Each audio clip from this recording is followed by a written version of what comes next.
The following programs were originally aired live, long before the advent of high fidelity, and they were recorded using a variety of means, from direct recording onto early audio tape and glass records, to simply placing the microphone of a wire recorder in front of the speakers of a radio playing the program.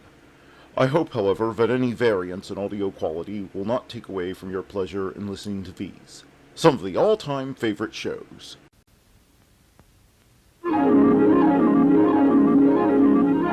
The following program is brought to you in living color on NBC.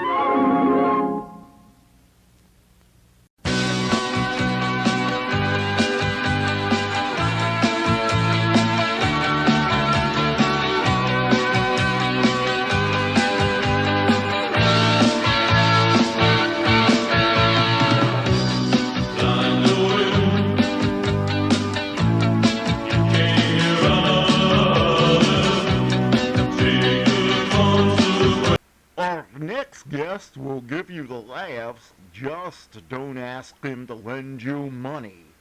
It's Jack Benny coming up next. The Jack Benny Program.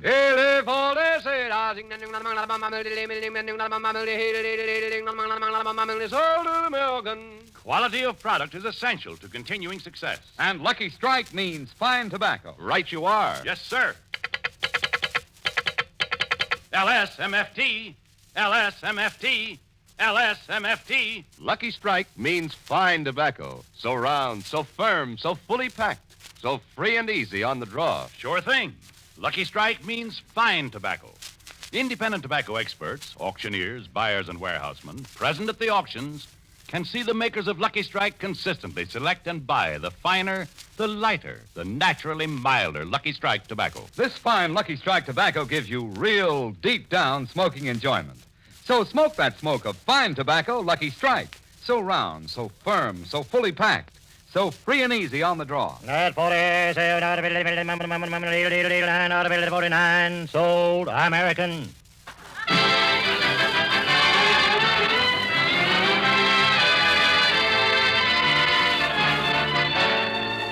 The Lucky Strike program, starring Jack Benny, with Mary Livingston, Phil Harris, Rochester, Larry Stevens, and yours truly, Don Wilson.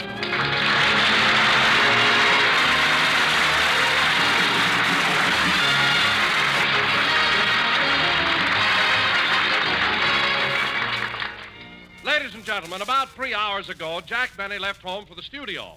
Rochester was driving him, and on the way they had a little tire trouble, so let's go back and find out what happened. How much longer before you'll have the spare on, Rochester? Just a couple of minutes. Couple of minutes. Would have been fixed long ago if I'd have done it myself. Hand me the wrench, will you, boss? The wrench? Here. That's the screwdriver.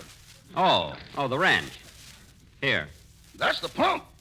Oh, here. That's the hubcap. Oh, you want the wrench? The wrench. You're back to the screwdriver again. Oh. Let's go around again, boss. I need the rest. What? You know, boss, you just ain't mechanically minded. I am, too. Then why do you call me every morning to screw the cap back on your toothpaste? Look, just hurry with the tire, will you? I'm almost finished. Good.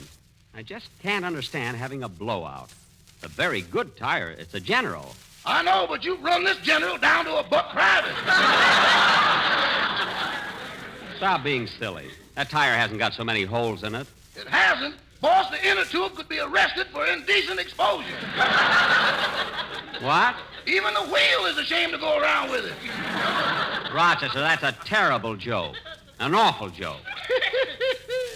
What are you laughing at? You always say that, and 2 weeks later it shows up on your program.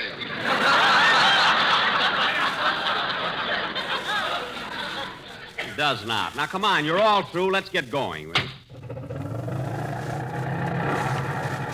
You know, Rochester, one of the reasons I haven't fixed this car up is that I've been thinking of getting a new one. Really, boss? Yeah. I think,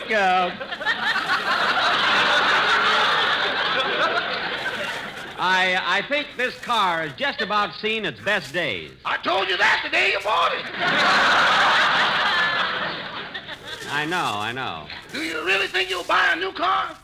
Well, it all depends on what they'll allow me for a trade-in on this car. How much do you think they'll appraise it for? Boss, when a car gets this old, they don't appraise it, they weigh it.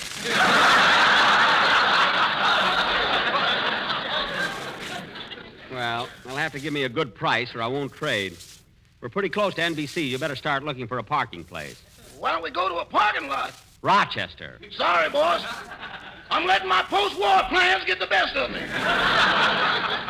Here's a parking place right here in front of the studio. Okay. I'm going in. You stay here and watch the car. Yes, sir.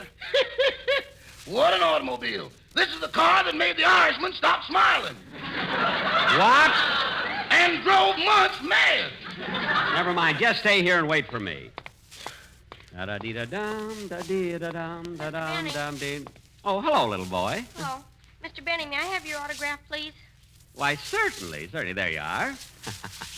Jack Benny. Thank you. Say, Mr. Benny, are you really 37 years old? Well,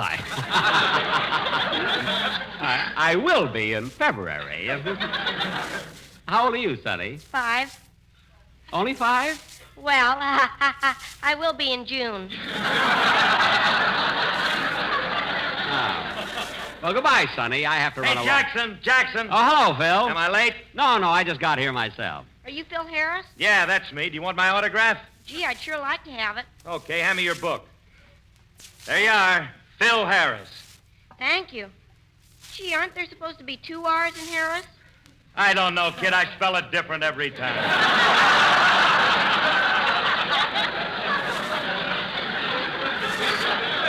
Come on, Phil, let's go. Hey, Jackson, what's that you got under your arm? Oh, it's a box of candy I'm giving Mary. Just a little surprise. You know, she was so nice to me when I was in the hospital last week. Come on, let's go in. You know, Phil, on the program today, I wish Well, you'd play... hiya, Jack. Hello, Philzy. Well, Cass Daly. Hiya, Cass!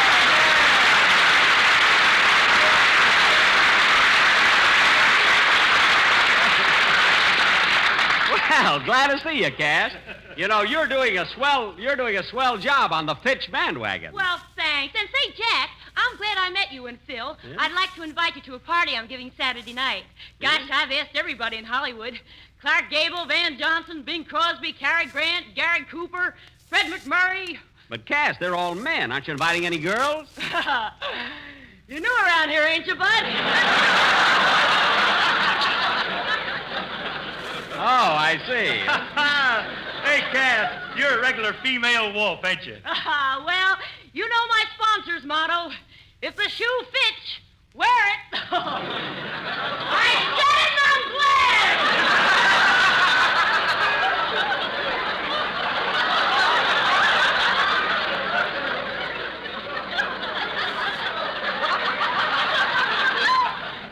Why? What's so long, Cass? See you later. So long, Jack. You know, Phil, it's fun coming down to broadcast every week. You see the old gang like Cass Daly and all the others. Yeah. You know, Jackson, Cass lives out in my neighborhood. She does? Yeah. You only get to see her once a week, but I get to see Cass daily. Oh, Harris, you said it and nobody's glad. Phil, how can you think of all those corny jokes? I don't know, Jackson. They just come to me. Well, isn't there someplace you can hide? You know, Phil, those are the kind of jokes that made the Irishman stop smiling and drove months mad. If Rochester thinks I'm going to wait 2 weeks, he's crazy. No, sir. What did you say, Jackson? Nothing. Hey, there's Larry rehearsing a line. Come on, Phil, let's go over to my dressing room, will you? Come on.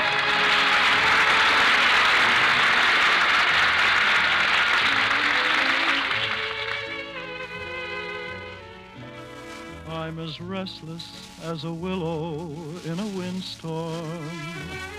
I'm as jumpy as a puppet on a string. I'd say that I had spring fever, but I know it isn't spring.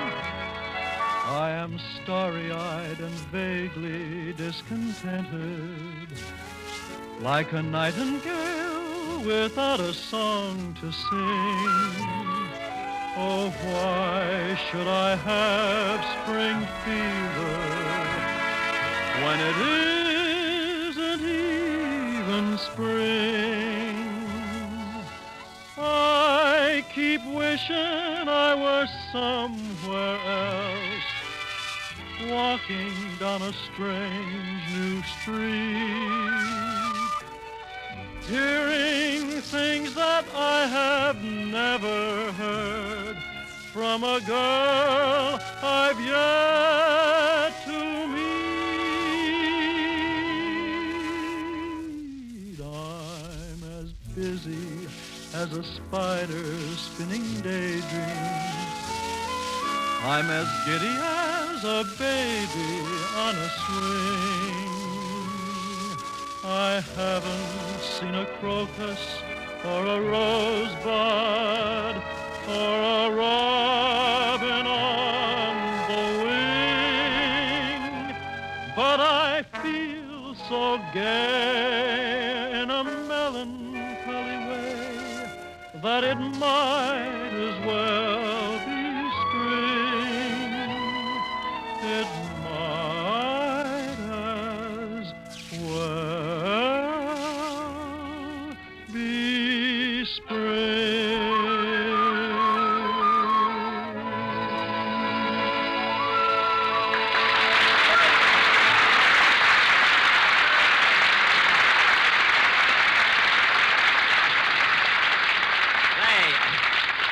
Say, Phil, the kid's voice is improving all the time, isn't it? Yeah, and how do you like the way my band accompanies them? Very good, Phil, very good. But look, isn't that a new guitar player you've got over there? Where? Right over there, sitting on the stool. Isn't he new? No, that's Frankie. We just washed him. Oh.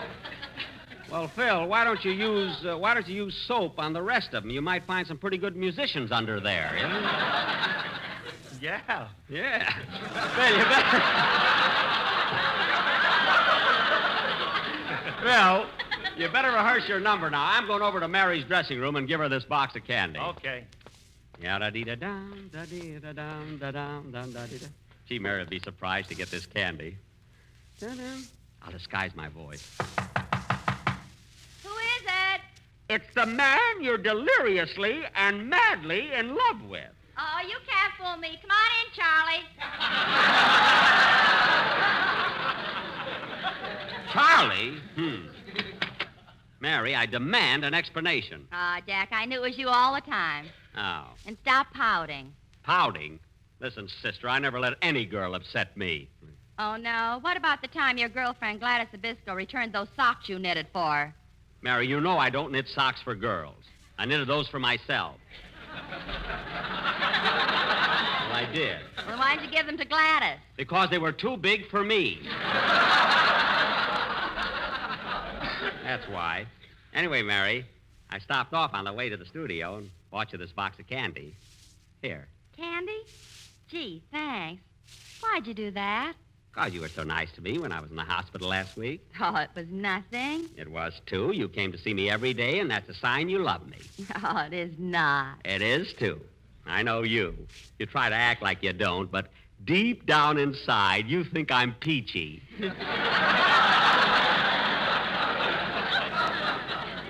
Oh, sure. I think you're ginger peachy with whipped cream and a cherry on top, a root toot toot, and a tutti fruit.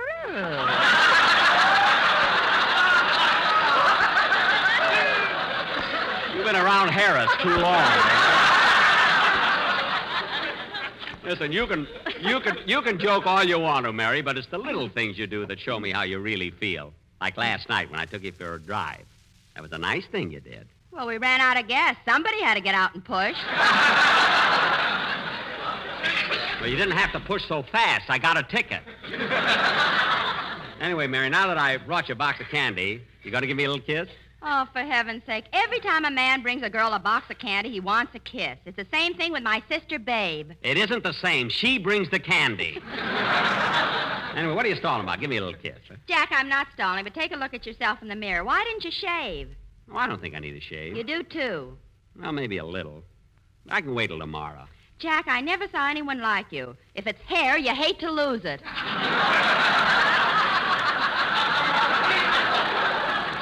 I'll get cleaned up later. I got to run back to my dressing room now and get ready for the show. So long. So long. Oh, Jack, I meant to tell you, sometime when you're thinking of using a guest star, why not get Boris Karloff? Boris Karloff? Yeah, I heard him on Fred Allen's program last week, and he was wonderful. Well, what do you know? Boris Karloff and Fred Allen on the same program. That's like two totem poles broadcasting from the La Brea tar pit. I'll see you later, Mary. Okay. I can't get over it. Karloff and Allen on the same program.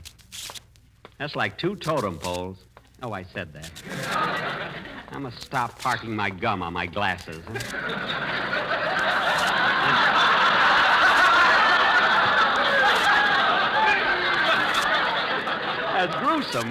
As gruesome as he is, I can't understand how hello, Jack. What are you mumbling about? Oh, hello, Don. Say, did you hear Fred Allen's program last week? Yes. Oh, you know, he had the most terrific joke about you. He did, huh? What was it? He said the Lone Ranger wanted to follow your program because there was enough corn on it to feed his horse.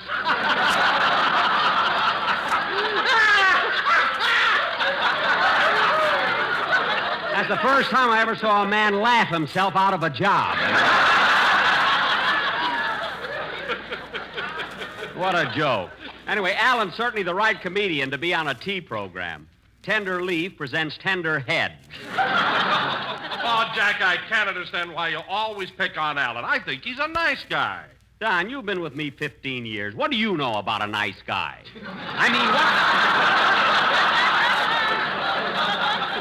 What makes you think Allen's so nice? Do you like his jokes? No, but I like his smokes.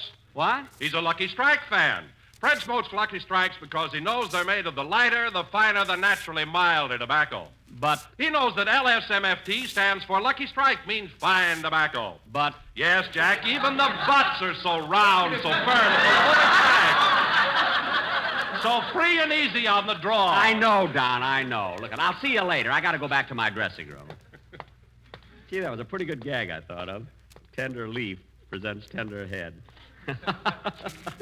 I'm solid tonight.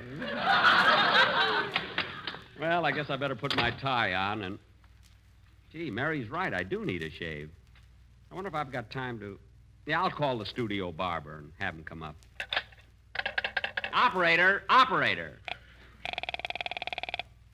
Oh, Mabel.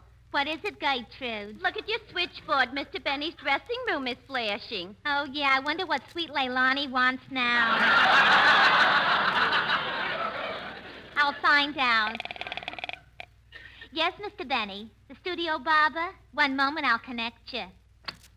Say, Gertrude, did you see that box of candy Mr. Benny had when he came in the studio? Yeah. I wonder who he bought it for.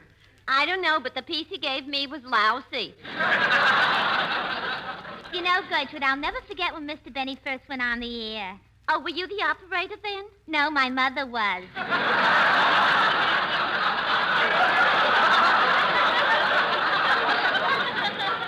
See?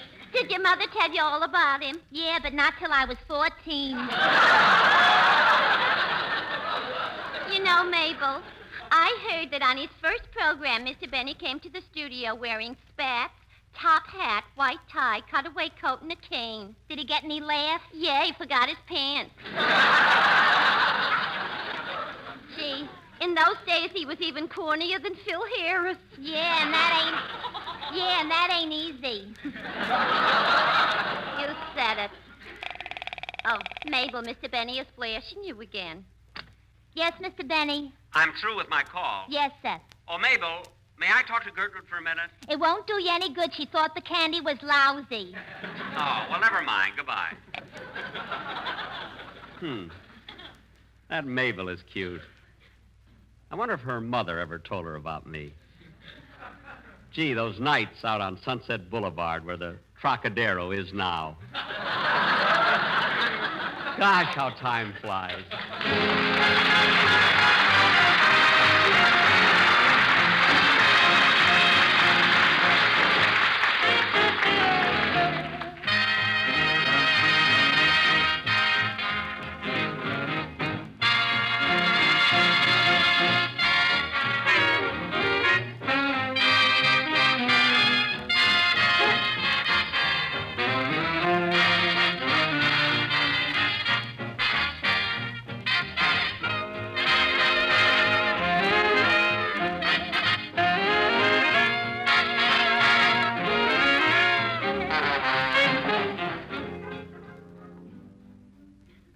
Gee, I wish that barber would get here. I called him 10 minutes ago. Say, Jack, What is it, Mary? I just went over the script, and do I have to do this awful joke in here? What awful joke? This one here where you say to me, Mary, why is a cat that walks on the beach like St. Nicholas? Well? And then I have to say, because it has sandy claws.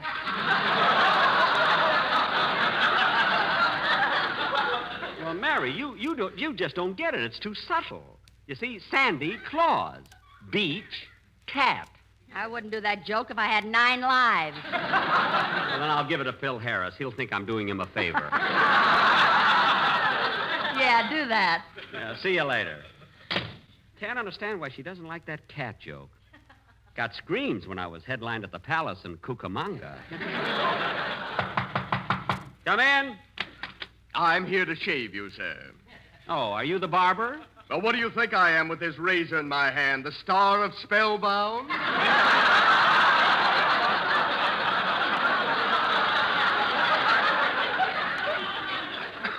I always have to run into him. Now, let's see if I have everything. Soap, brush, razor, and plasma.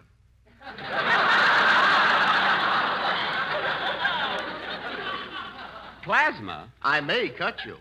Oh, well, be careful, will you? Don't worry. Now, first, I'll sharpen my razor. Oh, why? I always have to... My, this razor strop seems to be full of wrinkles. That's my arm. Oh, yes, so it is. Leathery old limb, isn't it? Look, why don't you just... Just a second, Barber. Come in. It's me, Mr. Benny Flanagan, the detective. Oh, come in, Mr. Flanagan. Sit down over here. Thanks. Who's there? Oh. It always sounds like I'm being followed. Tell me, Inspector, have you got any clues about the man who robbed me of the $10,000 and came back and beat me up? No, I'm here to settle an argument. My captain says that the description you gave of the crook was that he had a cauliflower ear, scar on his cheek, a broken nose, and a little wart in his chin. But I said that you said that the crook had a cauliflower ear, scar on his neck, a broken nose, and a little mole on his chin. Well, you were right, Inspector. Yeah, I know it was a little mole instead of a little wart.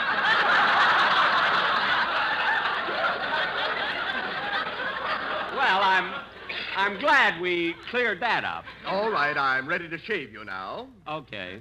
Who's he, Mr. Benny, your barber? Well, who do you think he is with that razor in his hand? The star of Spellbound? Say, that's very clever. Thank you. All right, stop bowing and shave me. Okay, but I need some hot water. You can get hot water out of that wash bowl there. Yes, sir. This is the first dressing room I've ever seen with 6 wash bowls. This dressing room is only temporary. They've been promising me a new one for 10 years.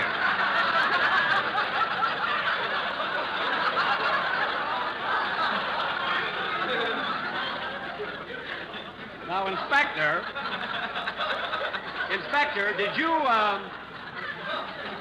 did you find any clues that... Barber, you've got the hot water. Why don't you shave me? I'm making tea.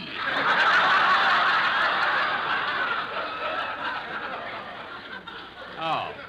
Now, Inspector, did you find any other clues that would lead to the capture of the hold-up man? Well, I found one man that was wearing brass knuckles, and his fingerprints was exactly the same as the ones we found on your vault.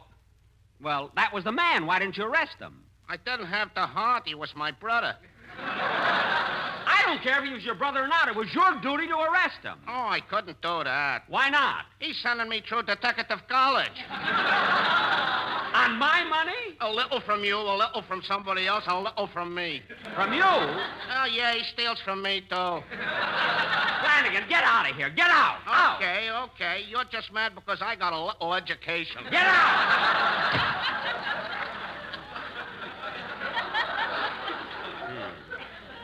This is all Steve Bradley's fault. What a publicity man. If I get robbed, the least he can do is get me a good detective. Mr. Benny, I'm ready now. Would you like a close shave or a light shave? What's the difference? With a light shave, I take one step back. Oh, for heaven's sake, just shave me and get it over with. Oh, what's that now? Come in. Hiya, Benny. Hello. Long time no see. Oh, hello, Bradley. Fine press agent you are. What's the matter? What's wrong? What's bothering you? What's bothering me, look, I had a dream that I won $600,000 at the racetrack, and you and your publicity made everybody believe it was true. Yes. And then what happens? I get robbed of $10,000. The same man comes back and beats me up. Yeah, but Benny, And then you put a detective on the case who doesn't know Greenberg from third base. Why shouldn't I be mad? What are you laughing at? The whole thing was a frame-up. I hired a man who robbed you of that $10,000 so it would hit the newspapers, and you'd get a lot of publicity. Publicity? You mean that... Why, certainly, Benny. That crook was just an actor, and I gave him $200 to rob you. Yeah, but how about him coming back and beating me up? Don't worry about it, Benny. He threw that in for nothing. All right, Steve, stop being funny and give me my $10,000. Not so fast. I got another great idea. Steve, I've had enough of your crazy ideas. Now give me my money. Now, wait a minute, Benny. This idea's sensation. It'll sweep the country. Nothing like it has ever been done before. Now, Steve, just a minute. I've got an idea for a contest, and we'll give away your $10,000 as prizes. You're going to give away my $10,000? Put down that razor, Benny, and listen to me. All right, but talk fast. I can't tell you all about this contest till next week. I got to get all the details wiped out. But believe me, Benny, it'll be the most sensational thing you ever heard of. This will be the best way I've ever spent your money. But Steve! So long, Benny. So long. I'll see you next Sunday. I never saw such a guy. What kind of a contest can that be where I'll have to give away prizes that'll cost me $10,000? Well, I'm not going to worry about it. She loves me. She loves me not. She loves me. She loves me not. She loves me. Barber, shave me. Don't pull him out. Okay. That was the last one anyway. I wonder what Steve has on his mind. What kind of a contest can it be? Oh, well, I'll find out next Sunday.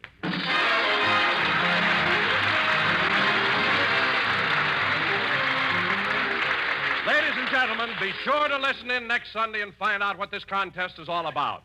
Is it true that Jack Benny is going to be forced to give away $10,000 in prizes? Pick him up, Mary. Yes, folks, $10,000 in prizes, so be sure to tune in next Sunday for all the details.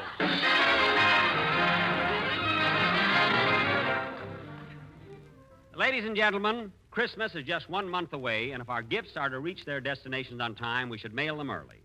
So let's all cooperate and mail Christmas packages now or by December 10th at the latest. Thank you. Jack will be back in just a minute, but first here is my good friend F.E. Boone. At 49,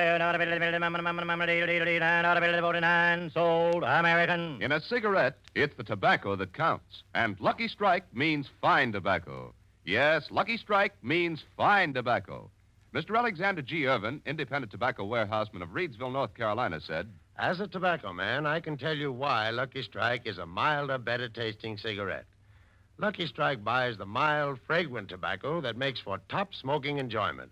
That's why I've smoked Lucky's for 11 years. Quote, Lucky Strike buys the mild, fragrant tobacco that makes for top smoking enjoyment. Unquote. Yes, in a cigarette, it's the tobacco that counts. And Lucky Strike means fine tobacco. So smoke that smoke of fine tobacco, Lucky Strike. The famous tobacco auctioneers heard on tonight's program are Mr. L.A. Speed Riggs of Goldsboro, North Carolina. And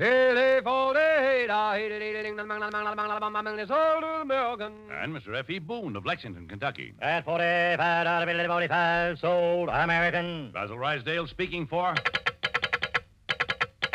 LSMFT, LSMFT, LSMFT. Lucky Strike means fine tobacco. So round, so firm, so fully packed, so free and easy on the draw.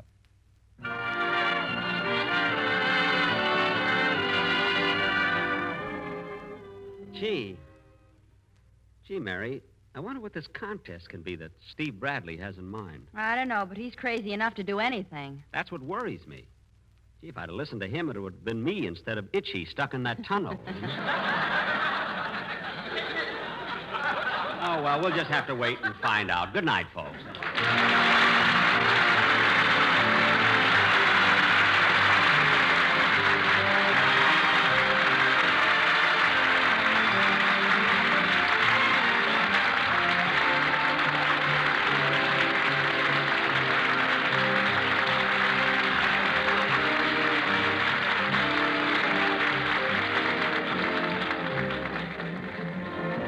This is the National Broadcasting Company.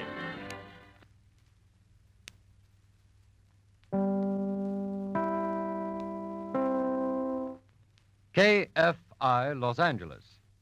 Lights Out is up next on nightly old-time radio shows. Ironized Yeast presents Lights Out. Everybody.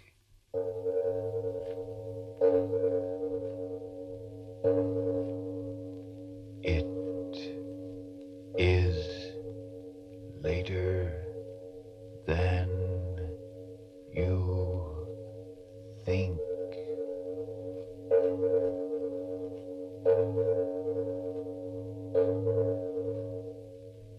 Lights Out brings you stories of the supernatural and the supernormal, dramatizing the fantasies and the mysteries of the unknown. We tell you this frankly. So if you wish to avoid the excitement and tension of these imaginative plays, we urge you calmly, but sincerely, to turn off your radio now.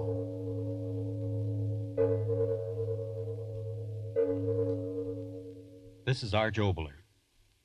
Tonight's Lights Out presents a psychological drama, a play in which the principal part is taken not by the character himself, but by his thoughts. But first, Frank Martin. If vitamin B1 and iron shortage is what's keeping you thin and run down, jittery and always tired, here's a simple way you can help yourself. Ironized yeast tablets give you both vital substances, both vitamin B1 and iron. Yes, and they're an absolute cinch to take. Cost but a few pennies a day, and they've worked wonders for so many who only needed more of these substances. Today, these folks tell how ironized yeast help them gain glorious new pep and strength, new needed pounds, new enjoyment of life. Yes, the name is Ironized Yeast Tablets. Make a note of it now. And now? Lights Out. Everybody.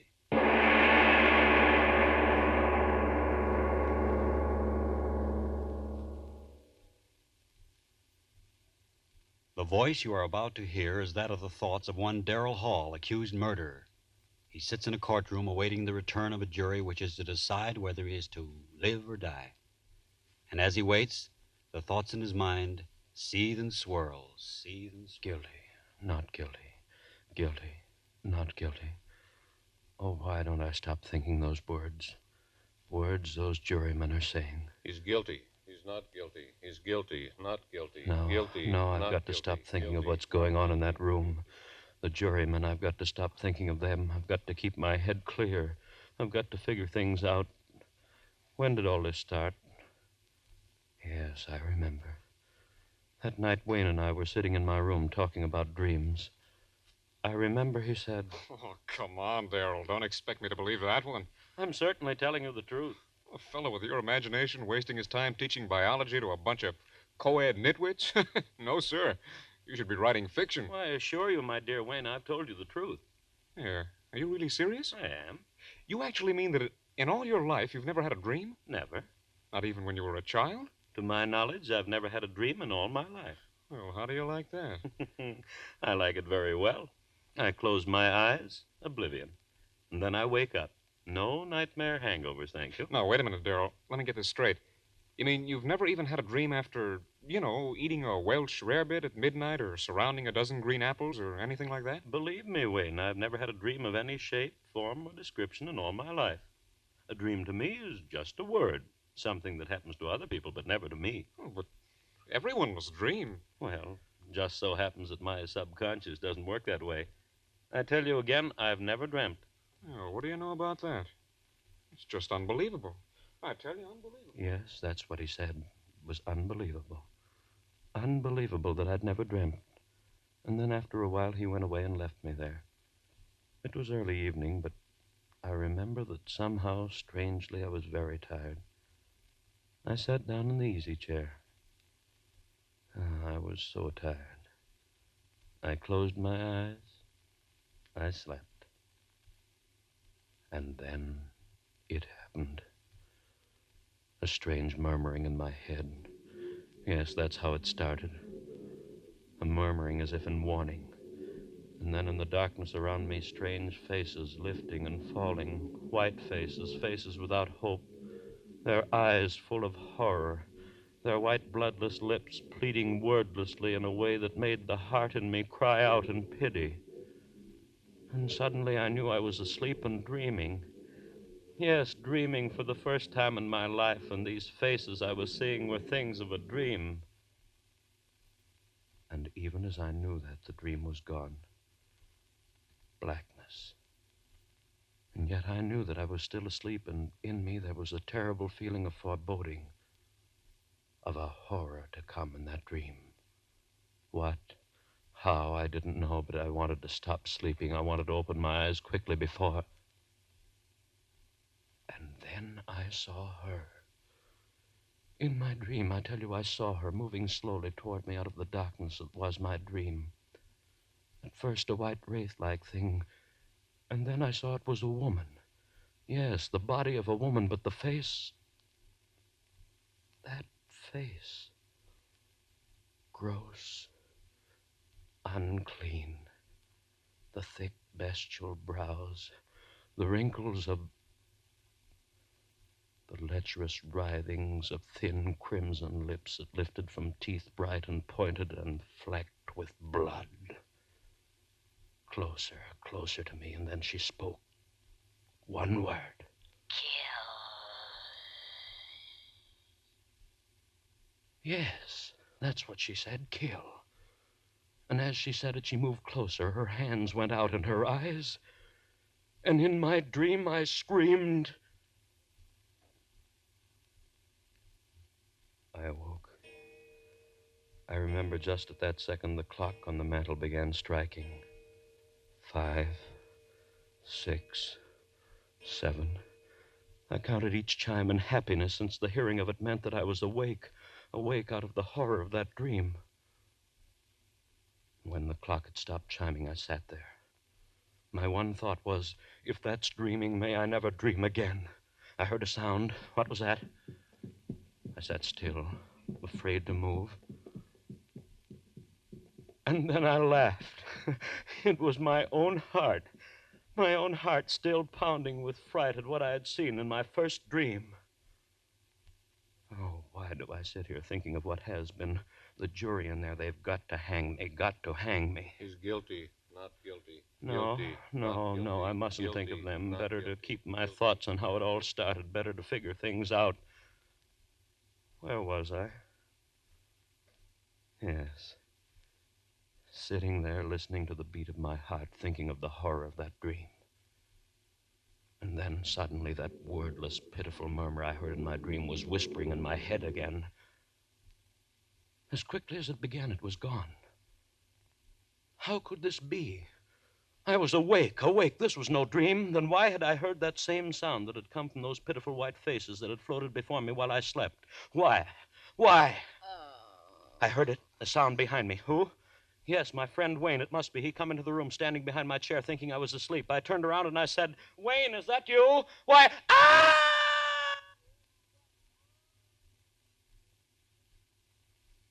Yes.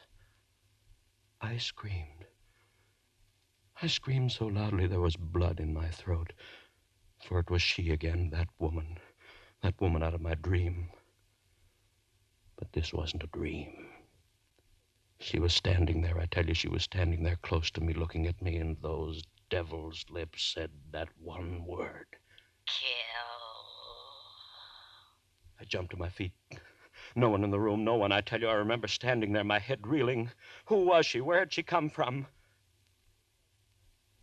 But there was no one in the room.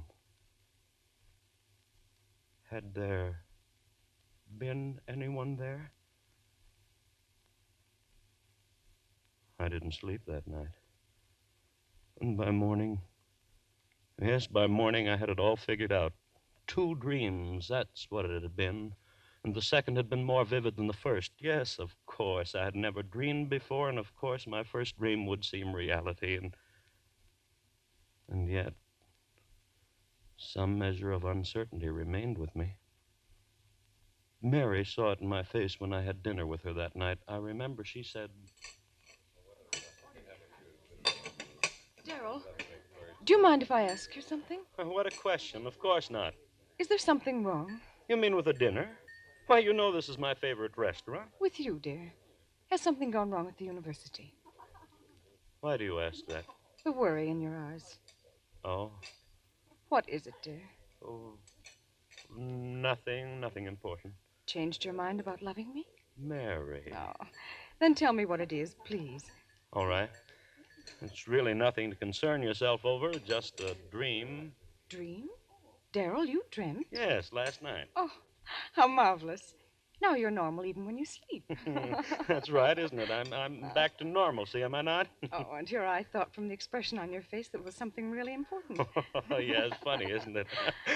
And I suppose in your first dream you dreamt of a glorious, seductive woman? Well, didn't you? No, Mary. Oh, so you had a nightmare. If you don't mind, let's not talk about it anymore. Shall we have our dessert now? I suggest the hot green apple pie with cheese and... Darryl, was it as bad as all that? Horrible. Oh, that's cruel. Your very first dream, an unhappy one. Oh, well, I'm sure that if you dream again, you've more interesting times ahead. Oh, Darryl, look at the time. 7:05, and we promised the Armstrongs we'd pick them up at 7:15.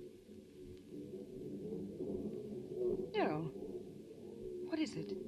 Your face. Do you hear it? Hear what? You do hear it, don't you, the voices? Voices. Darryl, what are you talking about? Why, the people in this restaurant are most well behaved. Gone. Just the way it was before. Oh, Darryl, please. If it's a joke, please tell it to me. Darryl, what is it? What are you staring at? What's behind my chair? What's there? Darryl, tell me what. Darryl, the table. Why did you throw over the table? Darryl, what is it? What is it? Why did you scream? Why?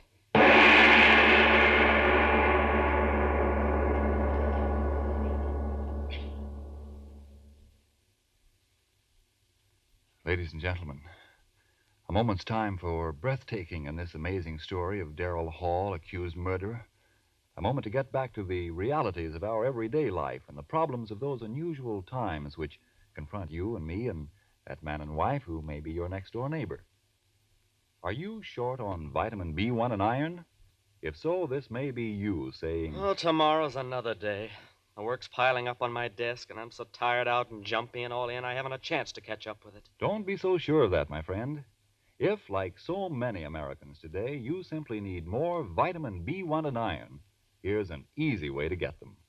Take ironized yeast tablets. They're the famous two-way preparation that gives you both vitamin B1 and iron. And believe me, you must have enough of both. Because when you don't get enough vitamin B1 in your food, you may lose your appetite, not eat all you need. Or you may not get all the good out of your food. And when you don't get enough iron from what you eat, you may be weak and pale and feel all in. Mm-hmm. And you say ironized yeast tablets supply both vitamin B1 and iron? Maybe I should try them. By all means do, if you need more of these substances. See if pleasant little ironized yeast tablets don't help you as they've helped so many others with these deficiencies. See if pretty soon you aren't saying... Man, oh man, I feel great. I've gained pounds. I've got my old pep back thanks to ironized yeast. Yep, I just breeze through my work these days.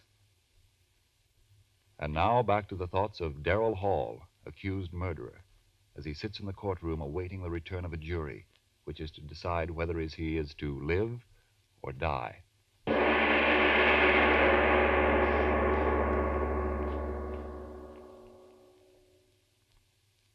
Yes, she wanted to know why I had done it. Screamed, thrown over the table. They all wanted to know. But how could I tell them? Tell them of her, standing behind Mary's chair, that thing of degradation, and those lips saying, kill. I went home. Mary thought I was overworked. It's your nerves, darling. You've been working so hard. Go home and rest, darling.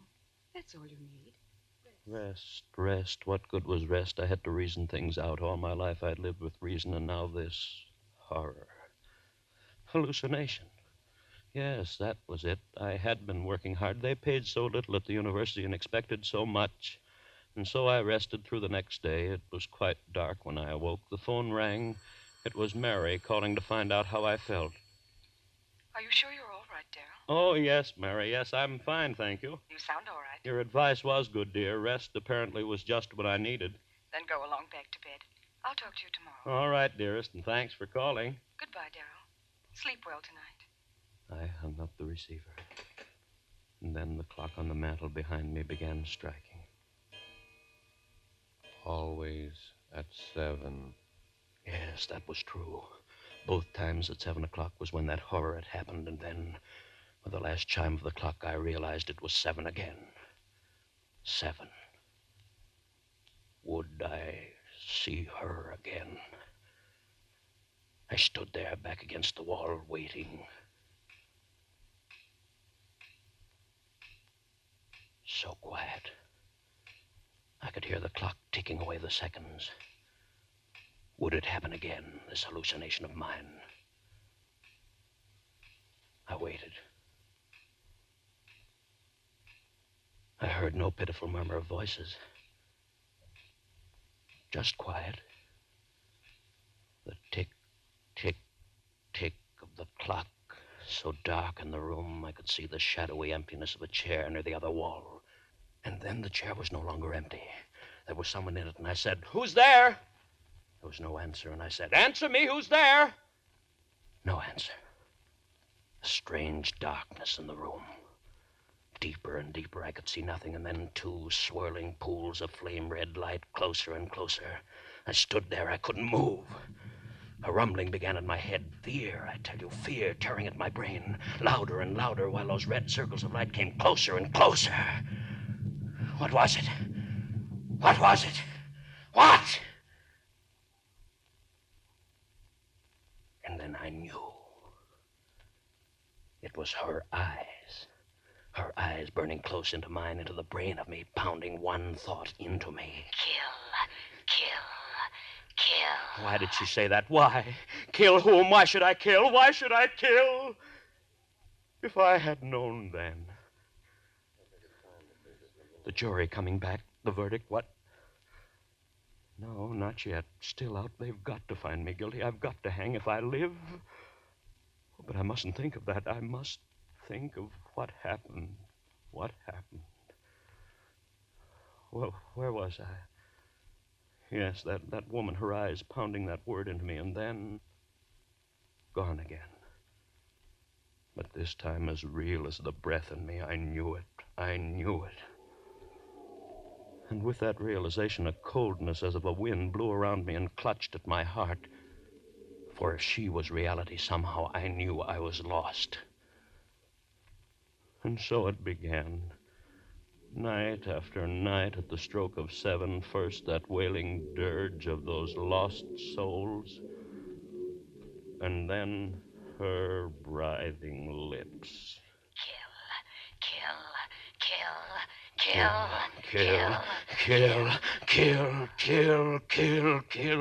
Those words began pounding in my head so that even when she wasn't there, I heard them. I hid in my rooms. I didn't go out. People would see this madness that had come over me. I went nowhere. And soon I knew they were talking of me, my friends. I tell you, I don't know what's come over Darryl. Hides in his rooms, won't even talk to me. Something is wrong. And Mary. Please, Darryl, you've got to let me see you. This talking over the phone. Oh, Darryl, what's wrong? What's wrong? And night after night, the horror of... And the greater horror of... Kill. Mary pleaded with me. Darryl, if you love me, please let me see you. talk to you. Come over to my house tonight, please, Daryl. Perhaps I can help you. Please, darling. Please. I didn't want to go, but I went. That night, perhaps she could help.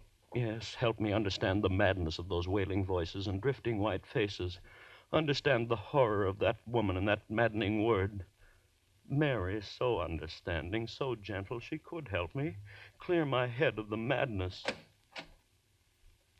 Oh, Daryl, you're here at last. Mary, help me. You will help me. Oh, Daryl, your face. Mary, I... Don't talk yet. Sit here. I'm Rest. sane, Mary. Believe me, I'm sane. Of course, dearest. Of course you are. It's that madness outside of me, those white, drifting faces moaning Rest, at me. darling. And that woman out of hell. Woman? Her eyes and her lips telling me to... The time? What time is it? Why, 7. Daryl, what is it? I didn't know. I lost track. I've got to get out of here. Daryl, wait. Don't go. Don't. Too late. Daryl, what is it? You hear them, don't you, Mary? I'll call a doctor. Listen to them. Their voices are so loud tonight. Listen, Mary. Listen, Oh, listen. don't. You hear There's them. no You one must here. hear them. What are they saying? Louder and louder, trying to tell me something. What are you saying out there? What are you telling me? Daryl, stop. They're gone. Faces, voices gone. Now she'll be here. Daryl, please. You're frightening me. You hear her, Mary? You hear her? No. No. Louder Daryl, and louder. please. I can't see her, but I hear. Where is she? Thing out of hell. Go back, I tell you, back.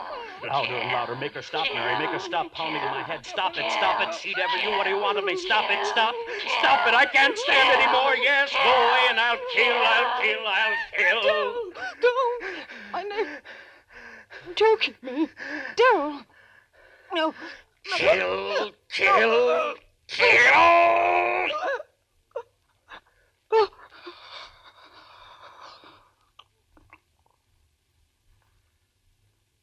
Mary.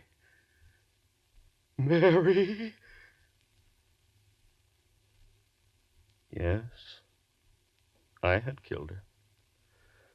My sweet, gentle little Mary killed her with my own hands. I opened my hands.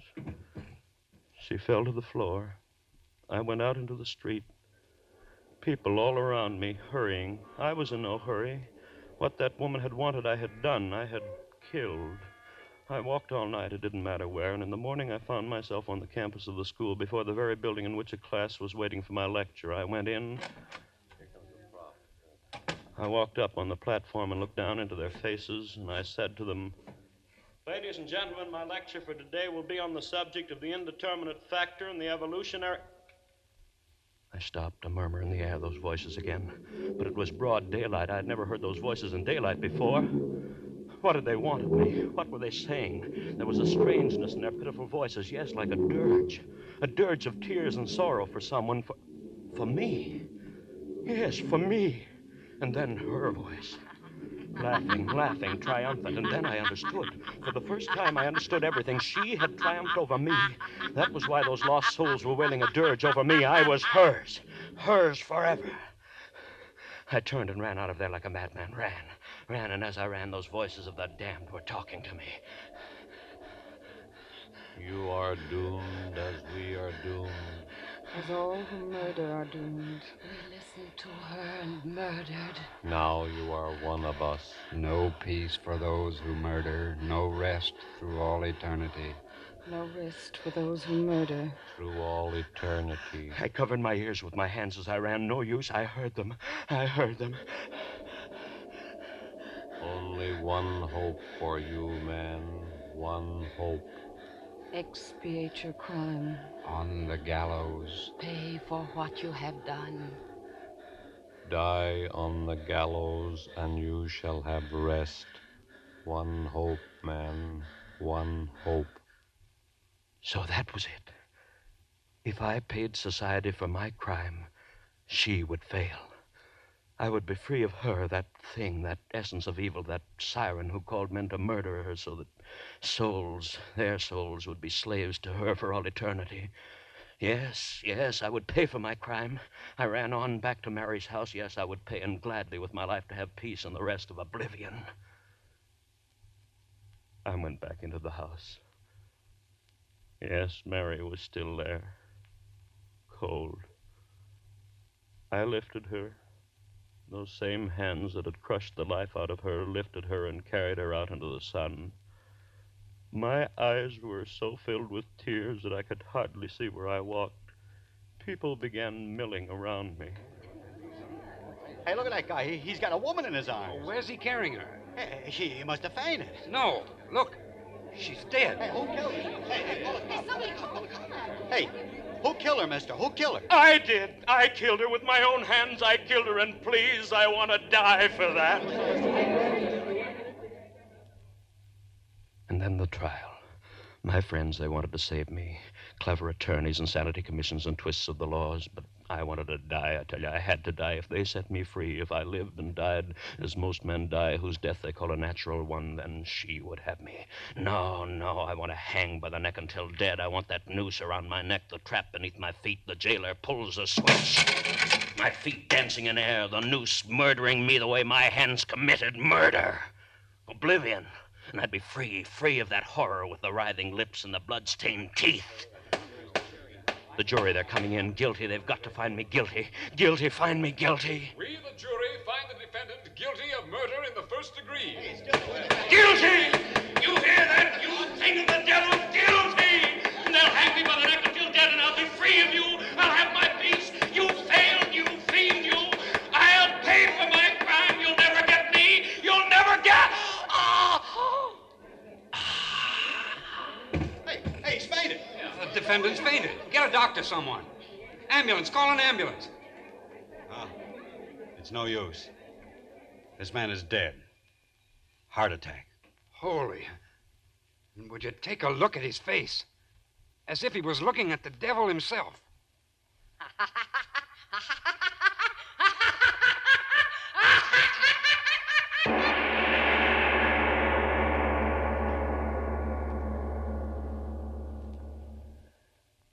Well, Mr. Obler, you mean there's a power of evil loose in the world? That's an interesting question, Frank, because a statement of that very sort was the reason I wrote tonight's story.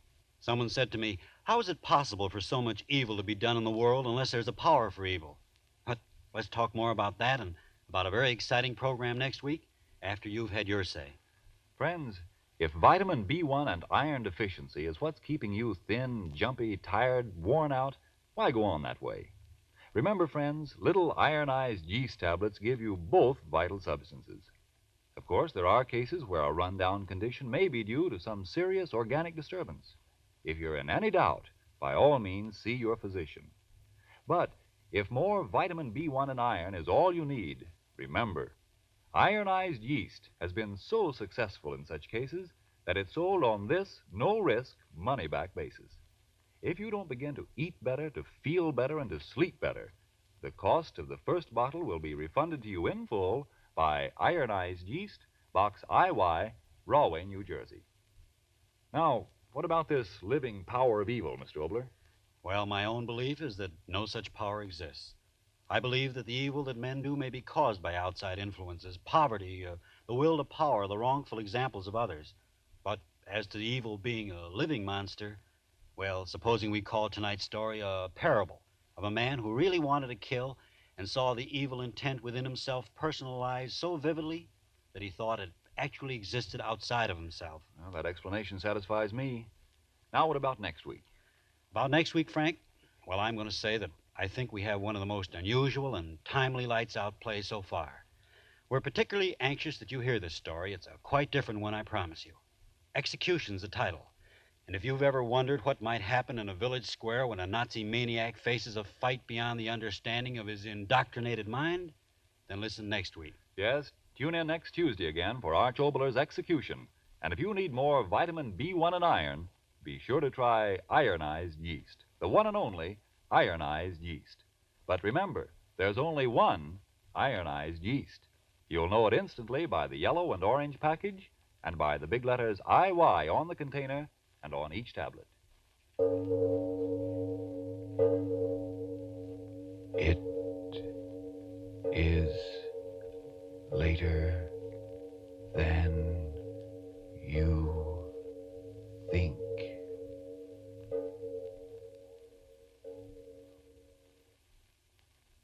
Here's how to step ahead in caring for your white shoes. Now that shoe rationing's here and you want to keep your shoes in good wearing condition all the time, get Energine Shoe White.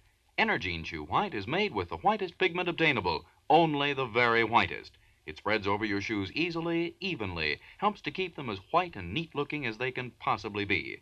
That means more satisfactory wear from those precious white shoes of yours. So remember, for the best of care for the white shoes you wear, get Energine Shoe White. This is the Columbia Broadcasting System. Hey, Matt, how about we check in with Fibber, Magee, and Molly next? That sounds good to me.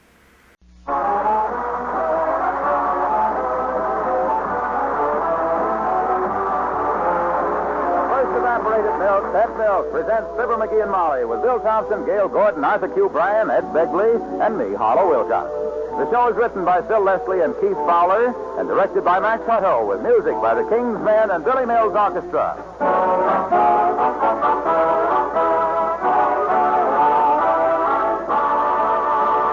If you could make your own pantry survey in Home After Home, where women take pride in their cooking, you'd find Pet evaporated milk on the pantry shelf. Sometimes a whole month's supply, because in those handy airtight Pet milk cans, the good sweet milk stays good and sweet. Now, that stay sweet quality is only one reason why good cooks cook with Pet milk. Extra richness is another reason, for Pet milk is good sweet country milk evaporated to double richness.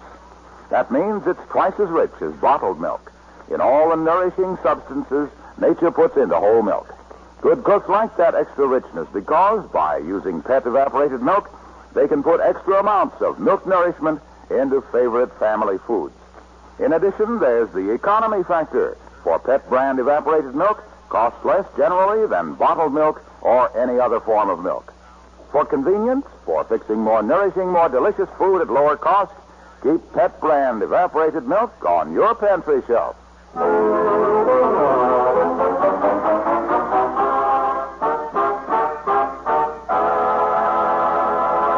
Did you ever try to go to sleep at night with your husband propped up in bed reading a mystery story out loud? Well, let your heart bleed for Mrs. Magee of Fibber, Magee, and Molly.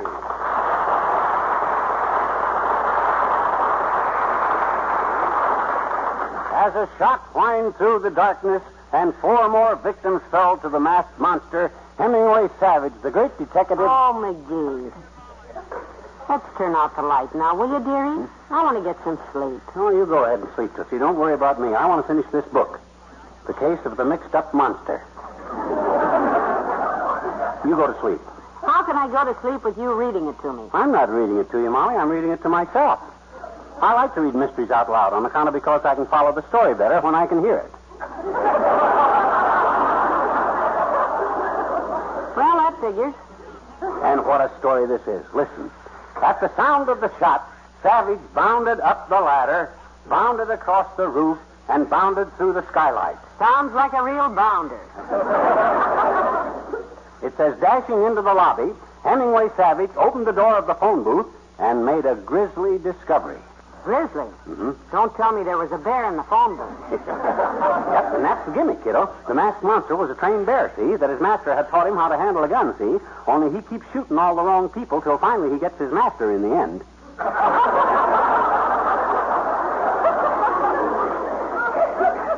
Oh, that can be painful.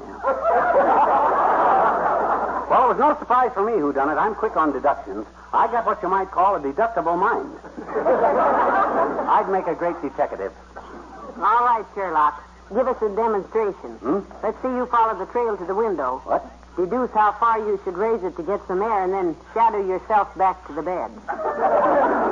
Do we have to raise a window, Molly? There's snow on the ground tonight, kiddo. You know, snow. My gosh, in the morning we'll be froze solid side by side like 2 long ice cubes in a tray. Now, it's not that cold. The snow's half melted already. Now, go on. We need some air in this room. Okay. Well, if I'm froze in the morning, Hey, Molly. Come over to the window. Hurry up. There's a fellow across the street watching this house. Oh, McGee, you've had too much Hemingway Savage. Now, let me see. See, he's right over there behind that tree.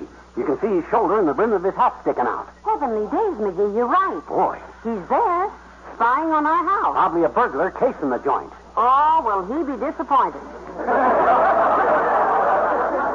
That silly optimist. Turn out the light, quick, Molly. Well, now, here's your chance to use that detective instinct. Huh? What would Hemingway Savage do? Oh, I don't know what he'd do, but I know what I'm going to do. Maybe you should call the police. McGee, I said maybe you should... McGee, get your head out from under the covers.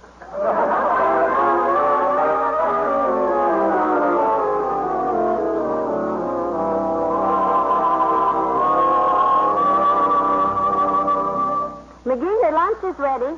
Oh, there you are, dearie. Yeah, boy, oh boy, have I got news. You remember that prowler last night? Oh, yes, I'd forgotten. Well, I didn't forget it, kiddo. And as soon as I got a chance, around noon, I went right over there to see if he left any clues. Did you find footprints? No, the snow's all melted, so there wasn't any footprints. But look at this. His hat. Uh-oh. Yeah, he must have got scared when we seen him, and he dropped it. Dropped his hat. Here, look, his name's inside in it. Yeah.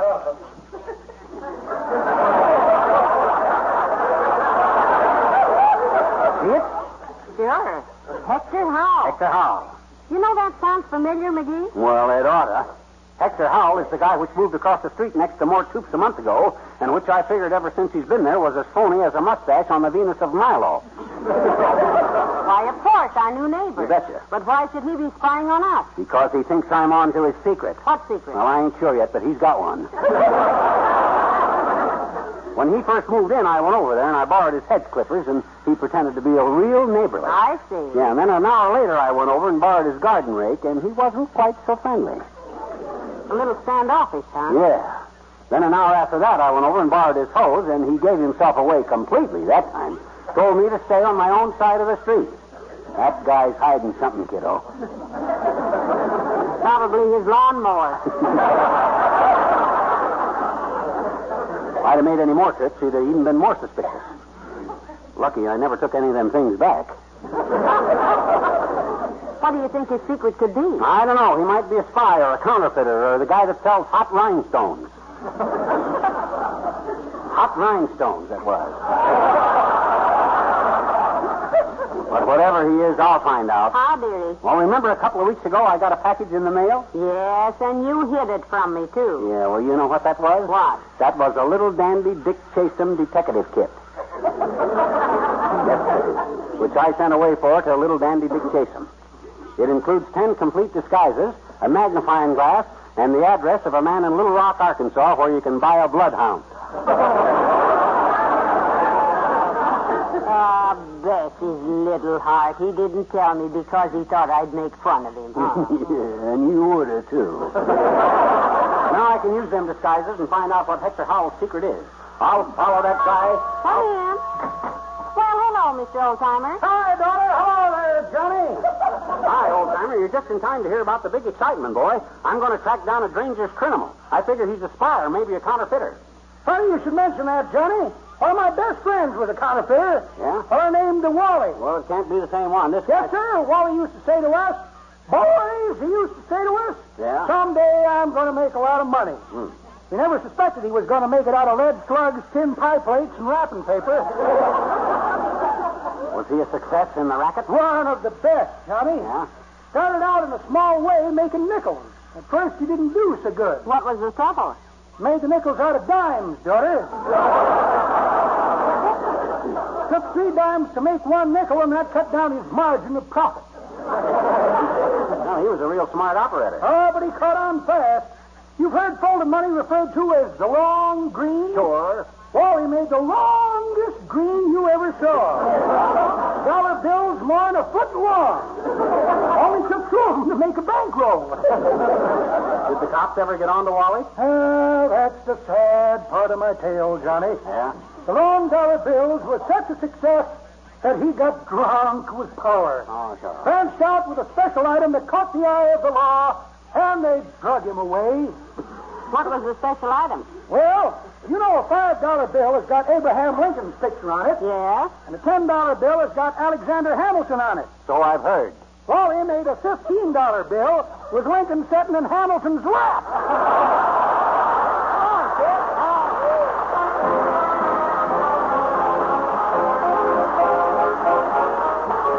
Billy Mills and the orchestra and Jealousy.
You keep watching out the window, Molly, while I pick the right disguise here. Out of my little dandy Dick Chasem detective kit. Well, now, Mr. Howell hasn't come out of his house yet. Let me see now. I got disguise number 12. That's the angry Frenchman. Angry Frenchman? Yeah. That's a Van Dyke beard and a pair of gloves for slapping people across the face. I don't think I'd try that. Oh, hey, I got it. This is the one, Molly. Disguise number 3. Male Chinese. Help me make up, quick. Well, what do I do? You take this adhesive tape and slant my eyes while I put this wig on. That's a wig? Sure. Short black wig. To be used with either disguise number 3, the male Chinese, or disguise number 20, Harvard man with a crew haircut. Save it when you're through being a detective. Huh? It should be better than steel wool for scrubbing our pots and pans. There now, dearie. Your eyes are done. Good. Are they slanted? Yeah. Now, you can go along without any disguise, kiddo, on account of because Hector Howell has never seen you. He won't know you. Oh, Magee, look. Huh? Look. Isn't that him leaving his house right now? Yep, that's him. Now, quick, out the door. Little does Hector Howell know it, but Hawkshaw Magee will hound him to his doom.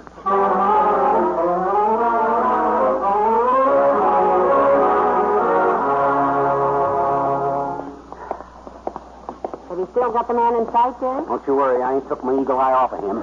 I'd be a mighty poor sleuth if I couldn't trail a big fellow like him wearing a green tweed suit. Well, you almost lost him at 14th and Oak when your rig slipped down over your eyes. Yeah. Hector Howell ain't going to get out of my sight, kiddo, no matter what he tries to do. Where'd he go? He's gone. He disappeared. Where'd he go? Into the shop down there. He did. Which one? The chop suey parlor? I'll bet that's it. He's part of a smuggling ring. They're smuggling in them silk things that the Chinese women sleep in, you know, pagodas. No, it wasn't the chop suey parlor. It was the It was the plumbing shop. Sure, that's it. He's part of a spy ring. They're going to put peepholes in all of our pipes with a periscope in the basement. Then they can sit down there and peep up our pipes.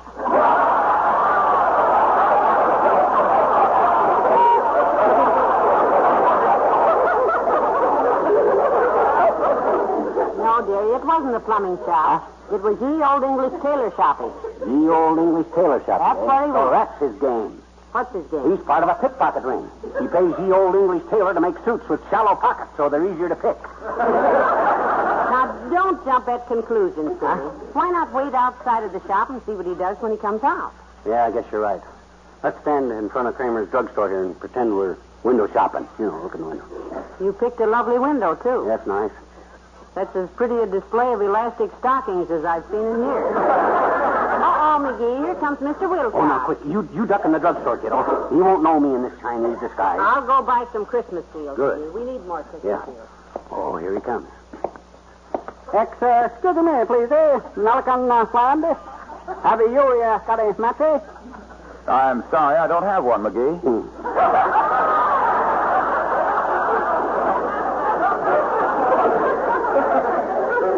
You're wrong, funny. Me not McGee. Me sing low. Well, sing as loud as you please, pal. It can't sound any worse than that gibberish you're talking. Hello, Mr. Wilcox. Didn't work. Nice try, sing low. Hello, Molly. What goes on here? Well, he's a detective today, Mr. Wilcox. He's making like Hemingway Savage. Oh, do you read Savage, pal?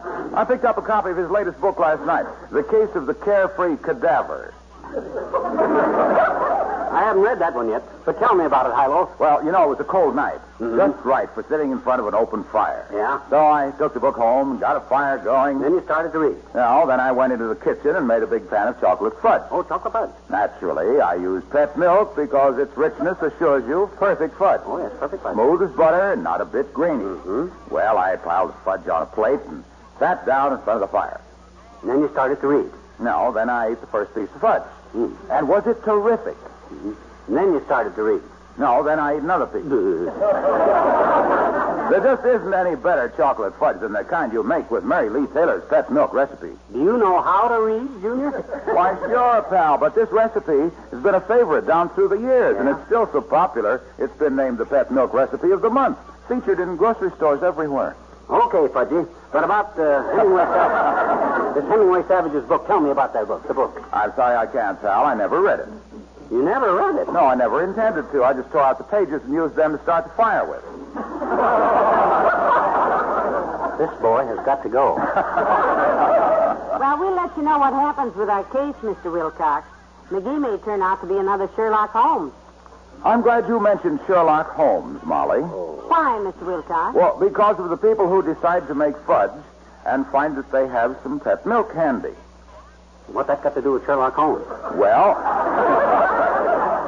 that's a very good question. But then they realize that it's sure luck to have it in their homes. Goodbye now.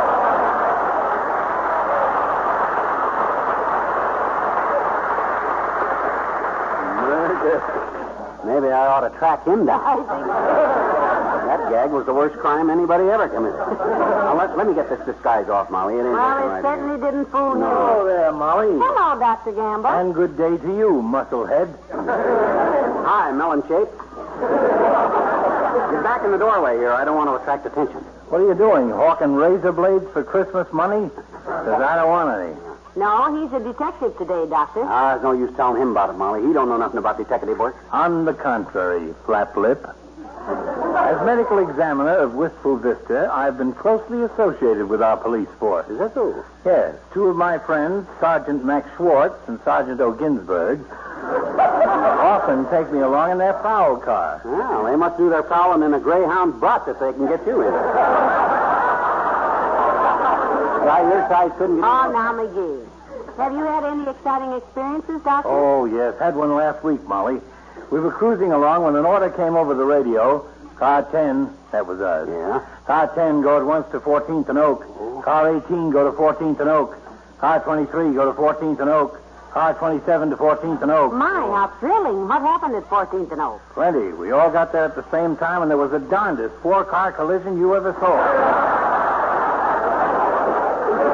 Well, goodbye, Molly. Happy cruise to you, Perry Mason. Goodbye, Doctor.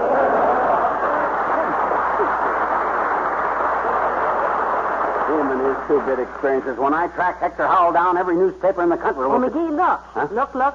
Getting into the cab there. Isn't that Mr. Howell? He must have left ye old English tailor shoppy while we were talking to Dr. Gamble. Oh, no, that ain't him. Howell had on a green tweed suit. That guy's wearing a blue serge. Well, maybe he changed in the shop. I ain't only going by the suit, kiddo. I got a camera eye. And once I put that eye... He nodded to you. Anyone you know? Yep. Who? Hector Howell. He's skipping town. He's on the lam. Quick, where's our car? At home. Oh, curse it. Spoiled again. Well,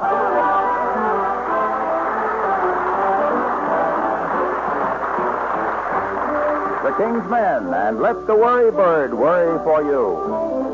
There's a new and wonderful pet, one that you should get.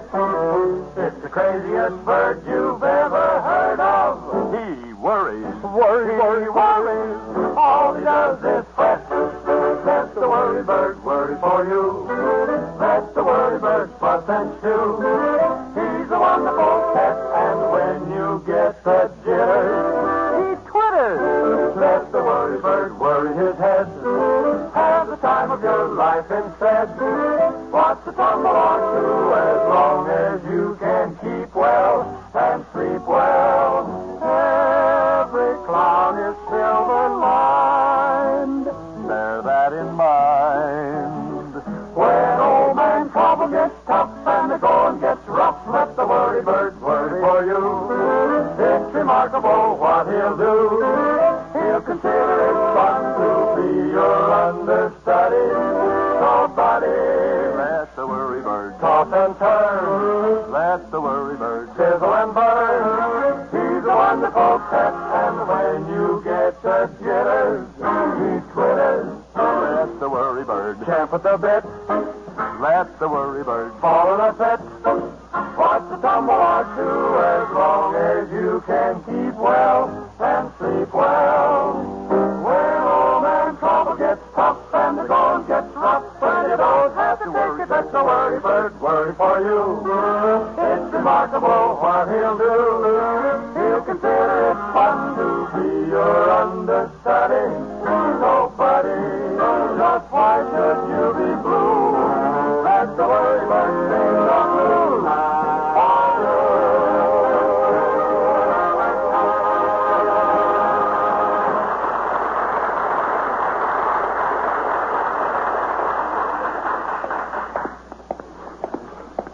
All the rotten breaks. The guy slips right through my fingers. Ah, well, we're almost home, dear. Hello there, Molly. McGee. Hello, Mr. Mayor. Didn't see you coming. Oh, hi, Latrivia. What are you so red in the face about, McGee? Been trying to lace your own shoes again?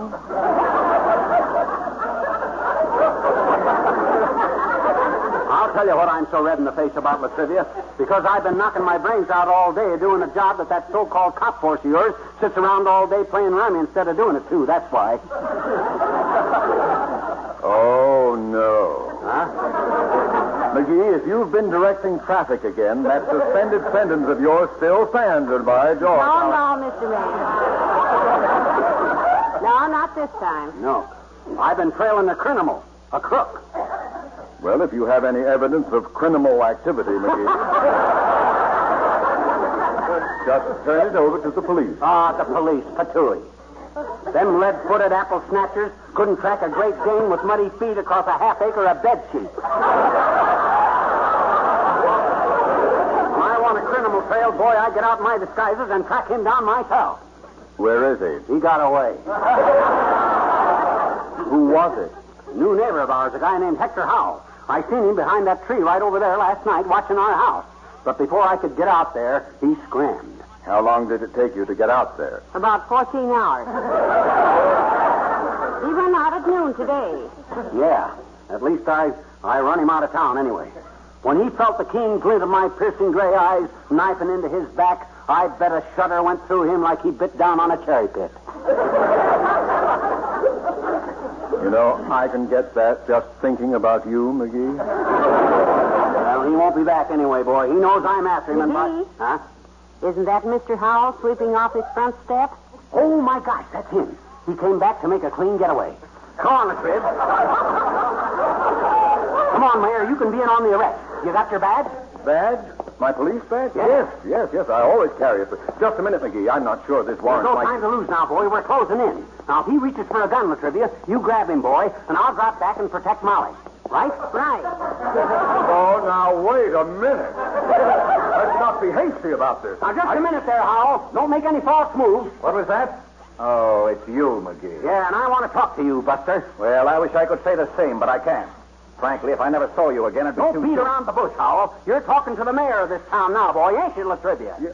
Well, yes. Yes, I am the mayor.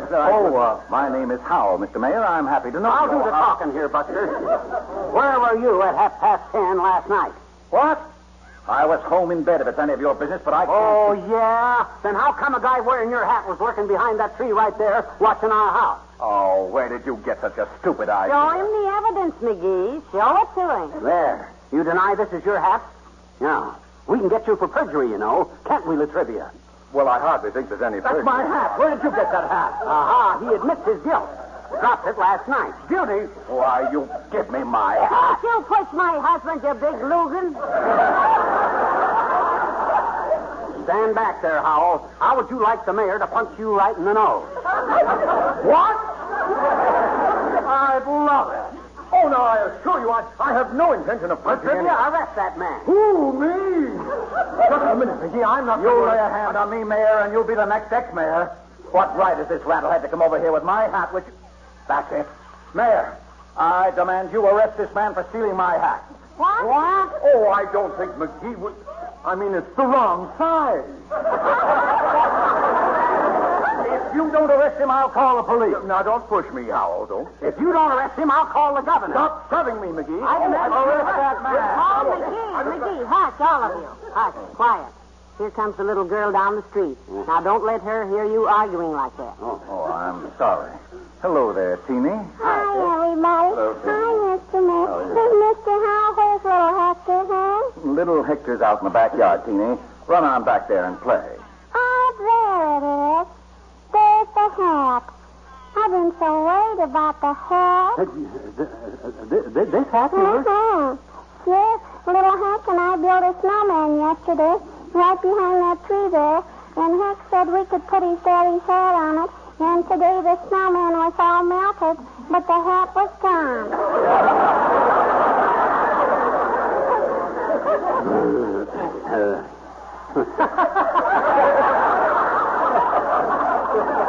Well, what do you know? Molly, that was just a little snowman with a hat on last night that frightened you so. Hey, Heck, let's play detective. Oh, Heck. That's what I say. Oh, heck. Well, it's nice to have had this chat with you, Howell. Drop over sometime. Yes, and bring your wife. Yeah, we'll play some canasta. Well, good night, all.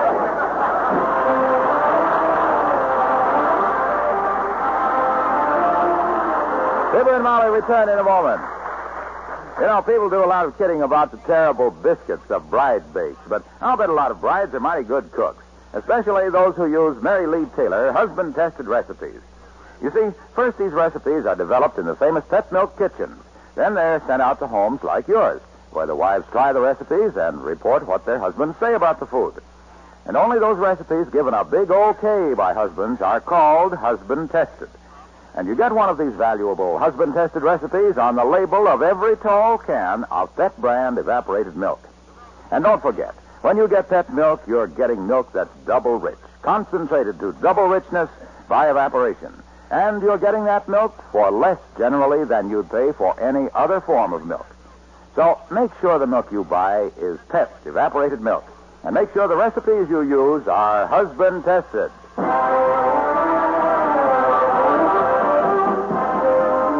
So after me and old Hector talked things over a while, we become very good friends, Molly. Well, I'm glad. Yeah, we decided as long as we were neighbors, we might as well be real neighbors. And anything either of us wants to borrow, the other guy will let him have it. Yes. Hmm? He just called up, dearie. Oh? He's coming over tonight to get your car keys. Hmm? They want to go to Chicago. Where's my ball bat? What are you going to do? Just what I promised to do. Let him have it. Good night. Good night, Al.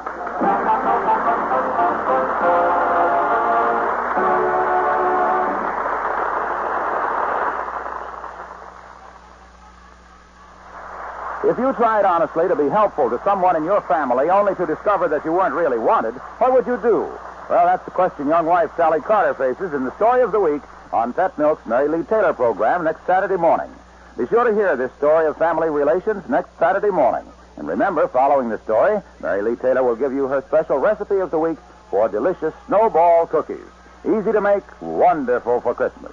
So tune in sure next Saturday morning for Pet Milk's Mary Lee Taylor program, a Saturday morning favorite on NBC.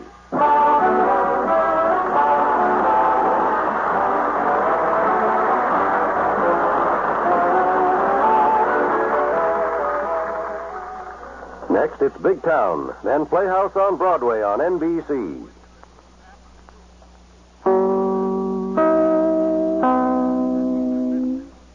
Well, Silver, wait those thrilling days of yesteryear with the Lone Ranger up next.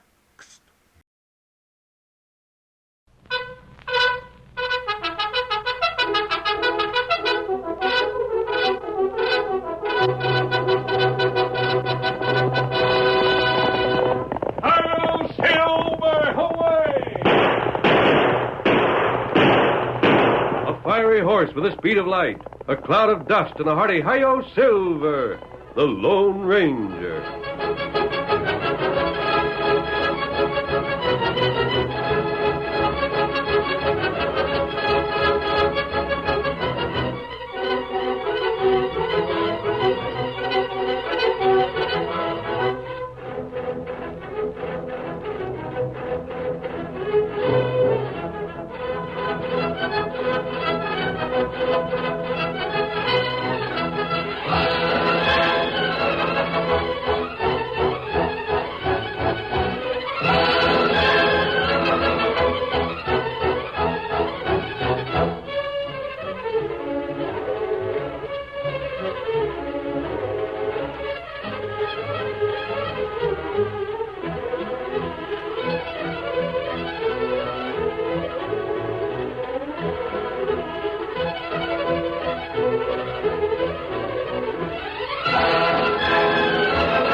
The engineers who built roads and bridges in the western United States before the coming of the railroad faced many dangers.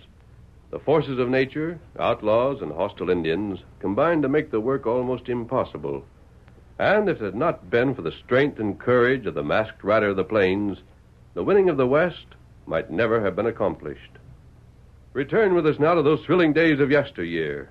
From out of the past come the thundering hoofbeats of the great horse Silver. The Lone Ranger rides again. Come on, Silver! We're heading for the canyon trail. Town is waiting for us. Hi-yo, Silver, away!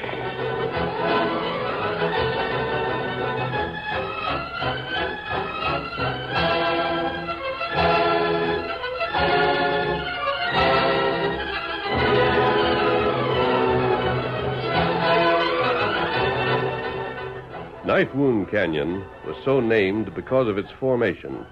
A long, deep gash in the earth's surface, the canyon made it necessary for both horsemen and stagecoaches to spend an extra day in crossing the state. One of the greatest engineering projects of the age was a bridge under construction across the gap. The Lone Ranger and Tonto rode through the night along the canyon's rim. Far ahead, they could see the flickering light of a campfire, and when the railroad comes this way, Tonto, the tracks can be run across the bridge. It's one of the greatest things that has been done in this state.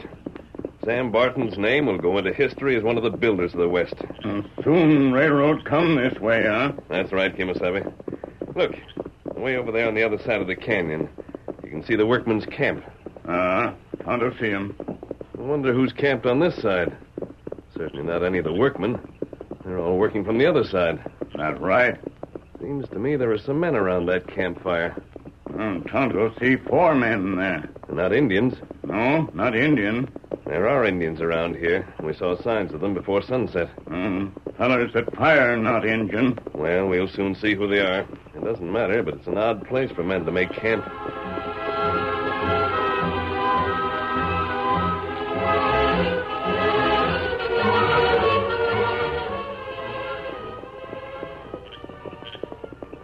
Tonto, one of them has heard our horses.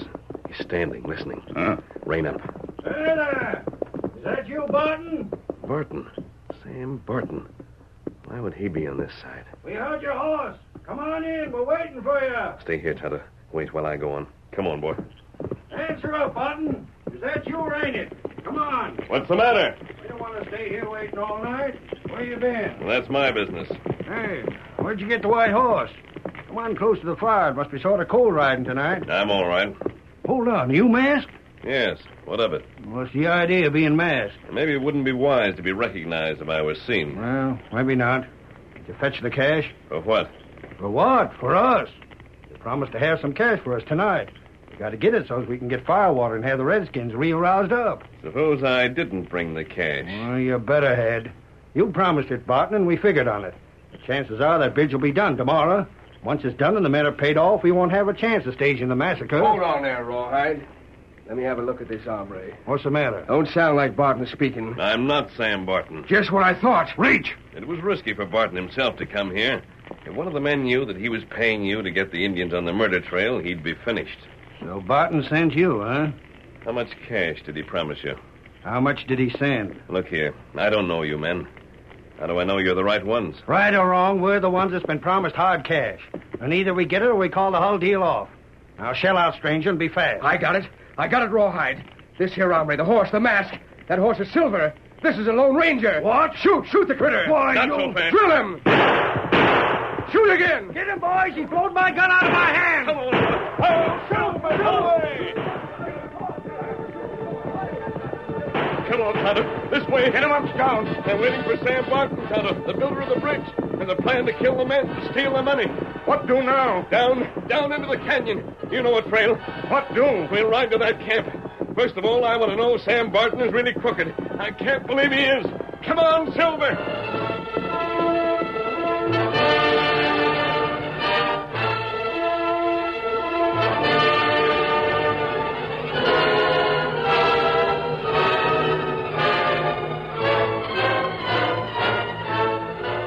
Later that same night, after a dangerous ride through the canyon, the Lone Ranger moved silently through the bridge builder's camp. When he reached Sam Barton's shack, he opened the door and stepped inside. Barton, wake up. What's wrong? Wake up, Barton, and listen to me. It ain't morning yet. Say, who are you? Someone who calls himself Sam Barton is meeting plotters on the other side of the canyon. Did you know that? Well, who is it? I don't know, but I do know there's a plan to have the Indians attack your men as soon as the bridge is finished. What? You sure of that? Who are you? As long as the bridge is not finished, the Indians can't get here. That bridge is done tomorrow. They'll be ready to massacre all of you. Oh. And what's your suggestion? I think I can bring help. There's an army post where the commandant's a friend of mine. It'll take 2 days to get the troops. Postpone completing the bridge until 2 days more. So that's it. Postpone it and spoil our record so the contract will be forfeited. Will you forfeit the contract? I see through the scheme. We were promised a bonus that we got finished ahead of time. You're sent here to slow us, so we won't be paid that bonus. Nothing of the sort. You get. But, Barton... Get, I say. Clear out. I'll have the whole camp on you. Scheming to do us out of the bonus, huh? Why, you...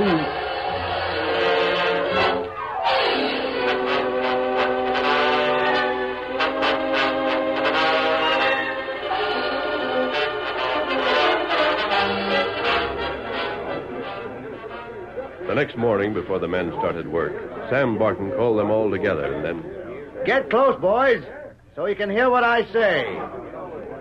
Today is the big day. We got a few hours' work, and then the bridge is done. The planks will cross the canyon. I want every mother's son of you to know that I'm proud of you. Proud of the courage and loyalty you showed. The whole state's proud of you. We're going to finish ahead of schedule, and then you'll get your pay. Has our pay come, boss? The pay is here. You'll get it as soon as you step from the bridge to the far side of Knife Wound Canyon. Pay in full plus a bonus. Then you'll have 2 days off before we make the finishing touches. A bonus! I'll meet all you boys. I'll meet you with the cash on the far side of the canyon. Now get going. Hey, Barton, what's that coming? I know that voice. Masked man, I'll kill him. Yeah, what you knock my gun up for? The man's masked. He's an outlaw. That don't call for shooting him. Hold on there. I want to speak to you. Let me drill him. Ready, Joe. Barton, last night I spoke to you in your shack. I didn't know then that you wore a mask. I told you it would mean death to every man here to complete that bridge and cross the canyon inside of 2 days. It's loco. Why should it mean death? I'll tell you why. Indians are gathering on the other side, and they're going to be filled with whiskey and then sent to wipe out you men. That's a lot of lies, boys. All he wants to do is to keep us from finishing the bridge so we don't get our bonus. Fact is, maybe Barton's hired him to do that. How about it, Barton? Yeah. That ain't so, Joe. You know better than that. I don't know, Barton. It'll save a heap of cash if you don't have to pay that bonus. Why didn't you think of that before? Boys, are we finishing the bridge today? You're wrong. You're not going to finish it today. You're not going to finish it until the Army sends troops here to drive away the Indians if they attack. You think you'll stop us? Joe, I'll handle this. Stranger, I don't know what your idea is, but you're not going to stop our work. We've thought through on this job against every handicap that nature and man could conceive. We're not going to stop because the Indians are drinking whiskey, if they are. Go on, boys. 1 minute. Martin, I didn't come here to make threats without being ready to back them up. He's bluffing. Yes, I think he is. If you insist on going ahead with that job, then you'll find that you'll have more work to do. I've blasting powder planted where it'll tear away part of the bridge. Don't make me signal for that powder to be fired. That's bluff. Nothing but bluff. No, it isn't, Barton. It's bluff, and I'm calling you. Go on, boys.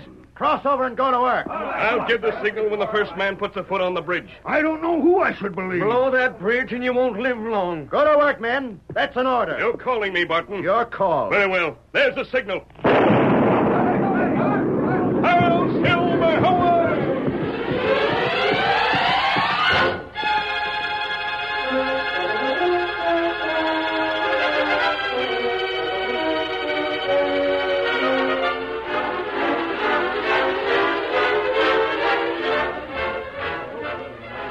Well, boys, there's extra work for us now. Doggone.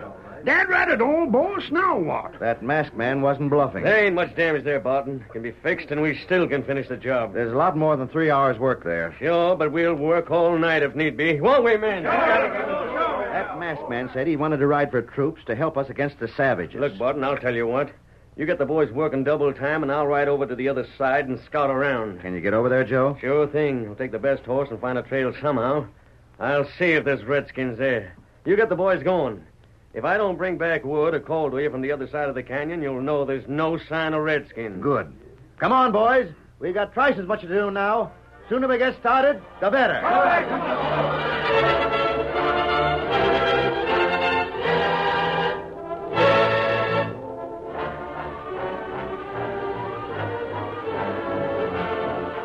Joe rode into the canyon as the men went to work. The blast and the Lone Ranger's warning had sobered them, but they obeyed Barton's orders without hesitation. In the meantime, the Lone Ranger had reached open country. Come on, Silver! The great horse Silver raced across the plains, heading for the distant army post.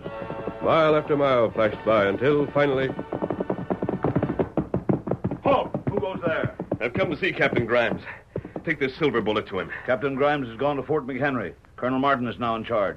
Who are you with that mask? Captain Grimes would have known me. Let me speak to you, Colonel. Who is this? Colonel Martin? I'm the Colonel. Who are you? Colonel, if Captain Grimes were here, he would know who I am because of the silver bullet I've just handed your guard. Well, I'm not Captain Grimes. The need remains the same. The engineers at Knife Wound Canyon are in need of help. Indians? Yes. How long has the fight been going on? It hasn't started yet. Not started? And why should it start? It's certain to. Crooks have incited the Indians. Remove that mask. I can't do that. Colonel Martin, over 50 men will be massacred if you don't send troops to help them. There are new regulations out of Washington. Captain Grimes has been removed because he seemed to antagonize the Indians. My orders are rigid. Until there is a fight, I cannot send out the cavalry. But, Colonel, they will attack as soon as the bridge is across the canyon. I'm sorry, sir. But you yourself have admitted that the Indians have not yet attacked. Until they do, I can make no move. By that time, it'll be too late. I have my instructions, and as a soldier, I must obey them. The life of every one of those men depends on your aid. I'm sorry. Colonel Martin, I've ridden hard to get here.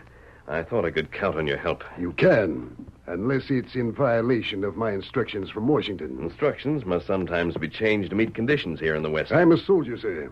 I cannot assume that authority. Then, Colonel, I will. Your men will follow you. Let me down, sir. What does this mean? I'm sorry, Colonel. Help! Sergeant of the Guard! Corporal! Help! Silver, away!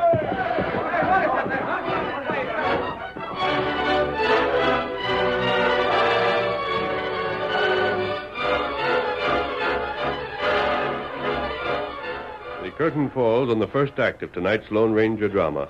Before the next exciting scenes, please permit us to pause for just a few moments.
to continue our story.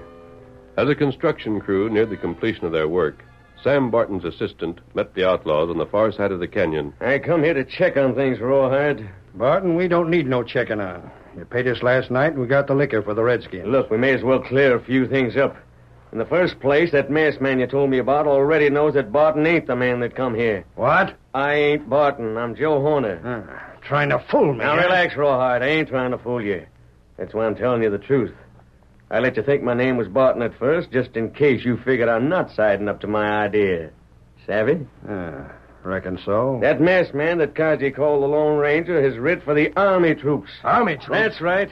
He tried to get us to hold up work on the bridge until he could get back here with the cavalry. Then what? Well, between me and Barton, we kept the boys willing to go ahead. Then he fired a blast that destroyed part of the bridge, but not too much. Barton's got the men going double time over there, and they'll have it done before the troops can get here. Well, how soon will the span be completed? We can get the Redskins to attack from this side of the canyon, but they'd never cross over there. They're working along. I reckon it'll be done by daybreak, maybe. Good. We'll manage to keep the Redskins all liquored up till then without no trouble. I told Barton I'd come over here and look around. If I see any sign of Redskins, I'm to signal them. Well, I reckon he won't be getting no signal. You better head back and tell the real Barton everything's all right. You got plenty of liquor for them Redskins? Plenty. You be able to keep them going till you see the bridge is done? They'll be set to attack. Rawhide sure steamed up a plenty, Joe, or whatever your name is. I told him that when the bridge was done, the trains would be next to come. And the steam and engines would chase all the game away from this part of the country. That fetched them. Them Redskins are just spoiling to get at the men that built that bridge. The Indians don't know about the money? Nah. The Indians will do their part just to keep the choo-choo trains from coming west. Good enough. Well, I reckon everything's set. I'll go back and help along with the work. The more men working, the sooner the bridge is done.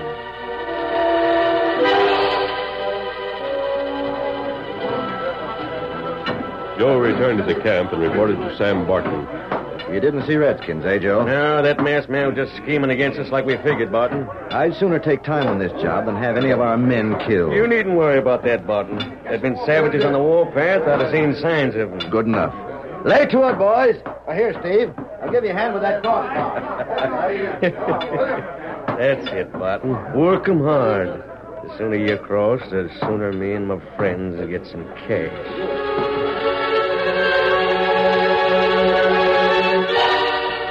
In a safe hiding place where he could see without being seen, Tonto watched the workman, his horse Scout, beside him. Them fellow work plenty fast, Scout. Maybe soon them get bridge done. And heap plenty trouble come. Tonto better get signal ready. Me get smoke signal ready. That tell masked friend, hurry, plenty fast. Them Injun. War dance. Bad Injun. Not like it, eh, Scout? Them Injun get ready to kill men on bridge when them cross over. That plenty bad.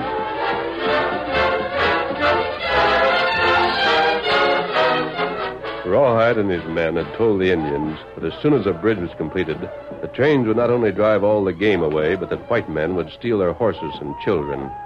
They promised the Redskins untold riches if the construction crew was massacred.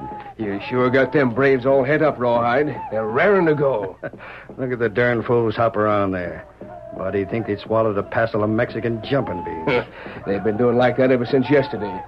I'm scared that the men on the bridge will hear them and get wise. Let them get themselves worked up. They can't hear 'em on the bridge with all the noise they're making building it. Say, Rawhide, me and the boys been sort of hankering for the feel of a little cash. When are you going to divvy up our share of what Joe paid you to rig up this scheme? You'll get what's yours when Joe comes through with the rest of the dough. I've been sort of figuring something out in my head, Rawhide, but I ain't said nothing about it. Mighty strange coming from you, Kaji. Most times your tongue does all your thinking. What's itching you between them dirty ears? Well, I ain't good at figuring, but I reckon Joe will have a lot of hard cash after the men get killed and Martin don't have to pay him off. That's Joe's idea, ain't it? You're talking sense so far. Go on. Well, these Indians will only have dealings with us. So we're the only ones they'll take orders from. They don't know Joe hired us to do this for them. Ain't that right? Yeah. Now, if the Indians were to kill Joe and Barton, too, you and me and the other two men could split all the dough. Kaji, you and me been riding the same horse. I worked that same little idea into my plan. Good. The story that Joe had me fix up to cover the killing of the men can cover up his killing, too. Doggone you, Rawhide. You never miss a trick, do you? Not when there's money in it. Nobody's going to stop us, neither. The Injuns will see to that. Just listen to 'em hoop her up.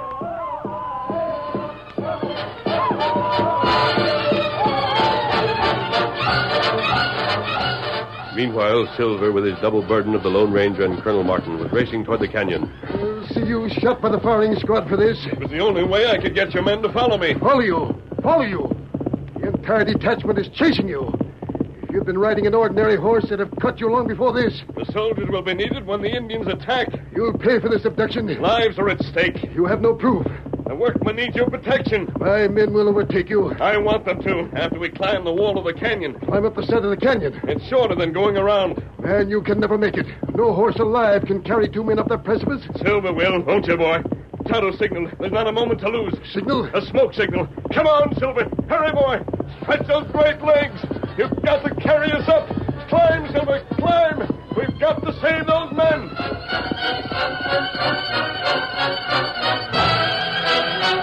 Even as the puffs of smoke drifted lazily toward the sky, and the Lone Ranger called on Silver for his greatest speed, the last few ties and beams were being set in place. We'll get through before night, I reckon. You gotta get through before sunset, boys. You gotta do it. Wait. Everybody keep quiet a minute. What's wrong, Mr. Barton? I thought I heard something. No, there ain't nothing. Listen, Joe. Do you hear Indians? There ain't no Indians in here. That's just canyon noise. Come on, man, let's get to work. Get those timbers in place now. Give it everything you got. You'll soon be through. Yeah, all through.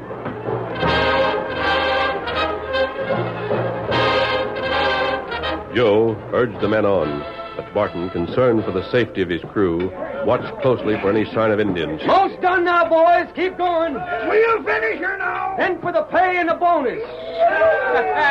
Then a night in town. Hustle it up, boys. Keep it moving. Wait a minute. Wait, nothing. Let him go, Barton. I heard Indians again. Just your imagination. I hear them, I tell you. Don't stop, man. Keep it working. Mr. Barton, maybe you don't want to have to pay the boys their bonus, huh? It isn't that. It's what that masked man said. He spoke the truth. I hear Indians. Stop work! Stop work on bridge! There's the redskin that wrecked part of our bridge! He's all you've been hearing, Barton. It's all part of their game. Shoot the critter. No, you not shoot. Indians wait on this side canyon. When you come, then kill. Men, stop working. We can't risk our You're lives. taking matters out of your hands, Barton. Keep on working, boys. Nothing can stop us now. Take care of that engine. I'll take care of them as soon as we're finished. Side Indian wait this side. Kill men. Stop work till help comes. We ain't waiting for nothing. Keep on there, boys. That's the ticket. Keep it going. Men, stop. I'm in charge. I order you to stop working. We're aiming to get that bonus, boss. We ain't stopping. You earned it, boys. Don't let him do you out of it. Indian wait, make attack. Redskin, another word out of you and I'll start shooting. Men, this Indian is right. Stop working and see if you don't hear Redskins. We ain't stopping till we got that bonus in our pockets. Men, I'll pay you the bonus if you stop. Keep going, boys. Keep going. The bridge is hit the other side of the canyon. Now get on them other beams in place. We made it. Men, can't you hear those Indians? Stop work. Drive them spikes in. $50 to the first man to get over.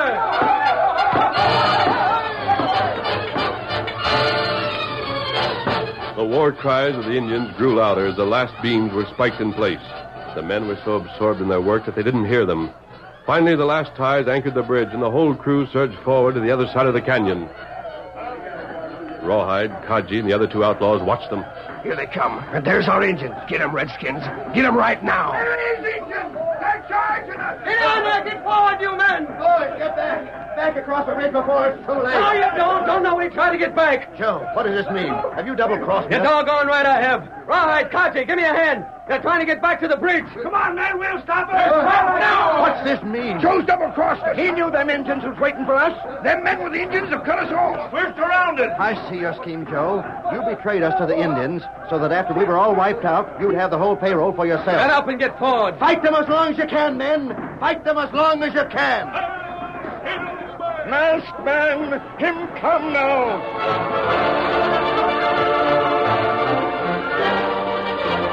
The small band of workmen were trapped between the outlaws and the Indians. Then suddenly a great white horse thundered toward them. Close behind rode the soldiers of the fort, their rifles pouring a withering fire into the frenzied ranks of the savages. That masked man again. The soldiers have come with him. Now we'll lick him. Up and at him, boys! Where's Joe? He's the one I'm aiming to get. He's over there with them other critters. We can get back to the bridge now. We're not going back. We're staying here and fighting.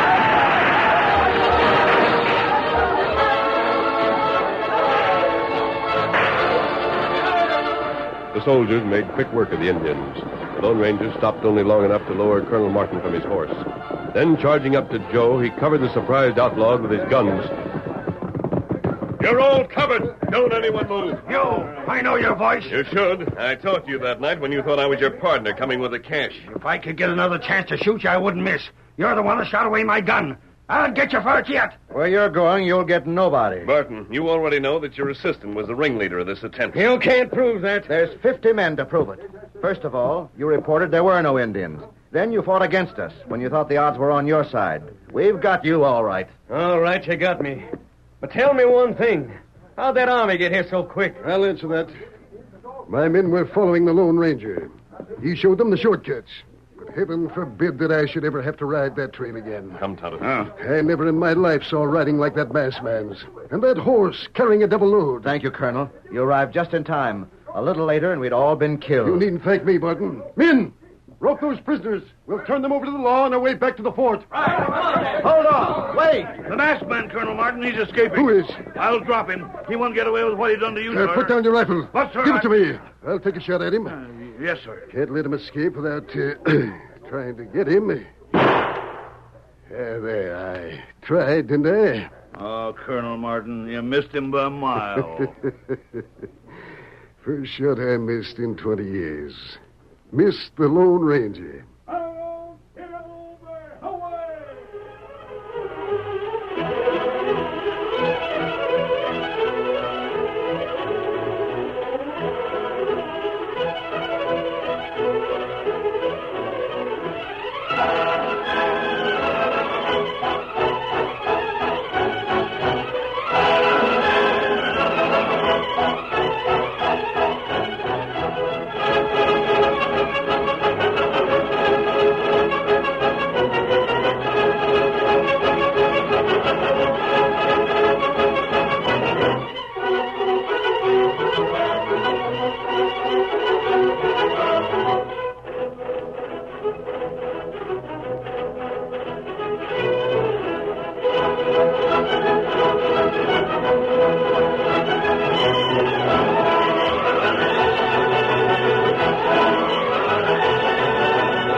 You have just heard is a copyrighted feature of the Lone Ranger Incorporated.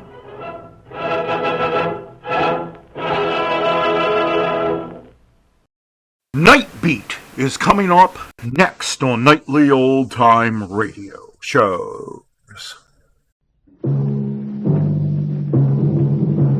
Night Beat.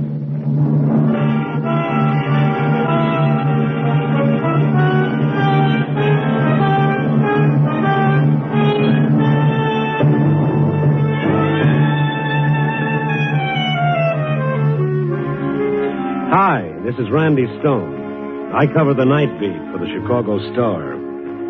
The stories I run into start in a million different ways. This one began with a gun in my face and ended with the number 13.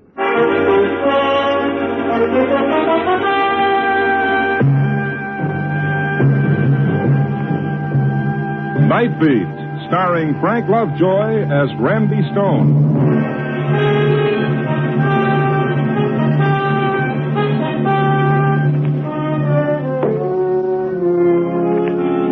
It's night again in Chicago, and that's when I start out looking for a story that'll make you say, it takes all kinds to make a world. Yeah, it sure does. One by one, I passed them. That girl over there with her hair held tightly in place by a scarf. Each carefully marceled wave a hopeful assurance that she'll end up looking like somebody in a movie magazine. Or that beaten old man picking a crumbled, soiled newspaper out of a rubbish can. Why does he want a paper? He knows tomorrow will be the same for him no matter what happens in France or England or just around the corner. So tonight, I found myself in a quiet section of the residential district. I wondered what was behind the lighted squares of glass and what went on. Who were those people and what were their problems? I kept going, and I walked into... Hey. I kept going, and I walked into... Hey, I beg your pardon. Oh, yes? I hesitate to bother you, sir, but do you have a match? Have a lighter. Will that do? Thank you. There you are. Oh, just a moment. Yeah. I am afraid I didn't get a light after all. What's the matter, Pop? Afraid to ask me for the touch? Here. Please, put your hands up. What? I'm not joking. I have a gun. Oh, I see it. Put your hands up. Okay. Like this? I warn you, I'll shoot if you try anything. Well, rule number one when facing a stick-up man who's obviously pulling his first job, be very careful. It's not my first. Oh, a hardened old offender, Hand me your wallet. What, with my hands in the air? Put them down, but remember what I said now. Sure. Why is a nice-looking old man like you doing this? Stop talking and hand me your wallet. All right. Here. Now turn around. Face the wall. And don't try to follow me. Pop, hand me the gun and tell me all about it. Don't come toward me. The gun, Pop. Now hand it over. We'll have a talk. Maybe over a cup of coffee. Stay away, I said.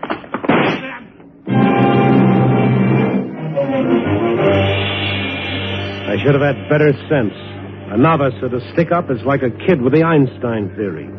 He doesn't know what it's all about, and he shoots out of sheer fright and nervousness.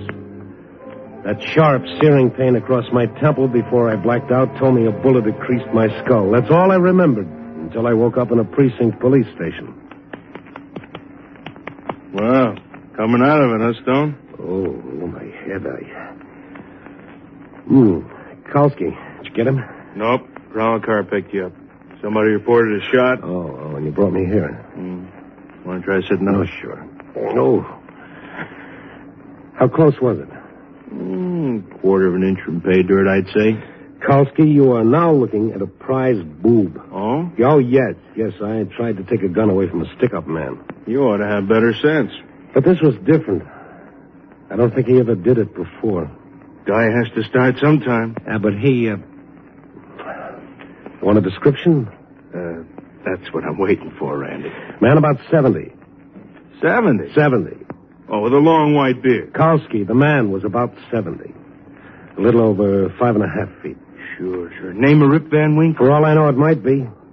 When you find him, he'll have my wallet on him. Oh, and Kalski. Yeah? He's nervous enough to take a shot at anybody. Next time, he might be able to hold a gun a little steadier and on target.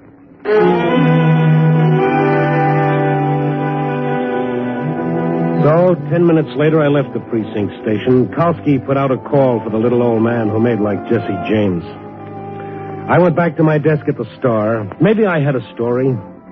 I wanted to wait until the police picked up the old man because whatever made him turn bandit was a story. An hour passed, and I was just about getting ready to give up. Oh, hi, Mr. Stone. Oh, hello, Larry. I didn't come in this time of night. You're almost always out. Larry, you don't know how close I was to that permanently. Hurt your head? Yeah. How? Well, I was wearing my hat with a feather in the band. Huh? Yes, I got mixed up in a badminton game. I don't get it. Well, you work on it, kid. I'll see you tomorrow. Oh, I get it.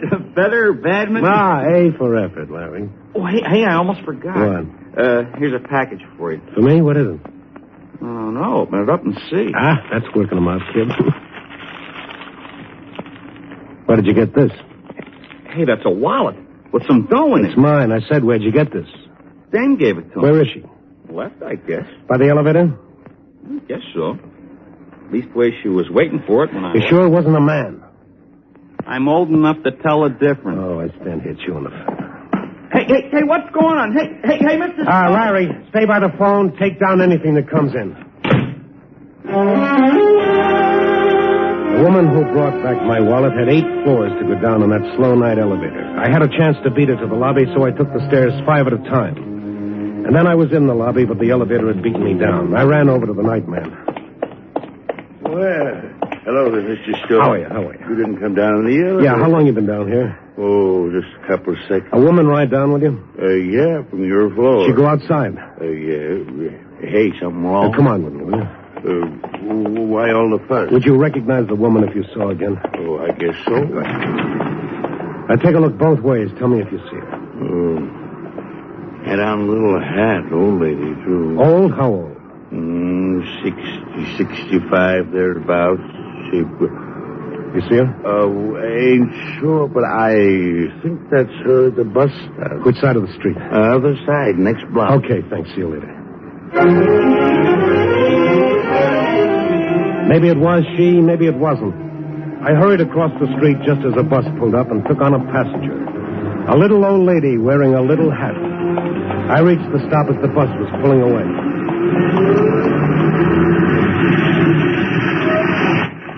Hey, you always stick your head in front of buses like that, Buster? Yeah, I get results in rides that way.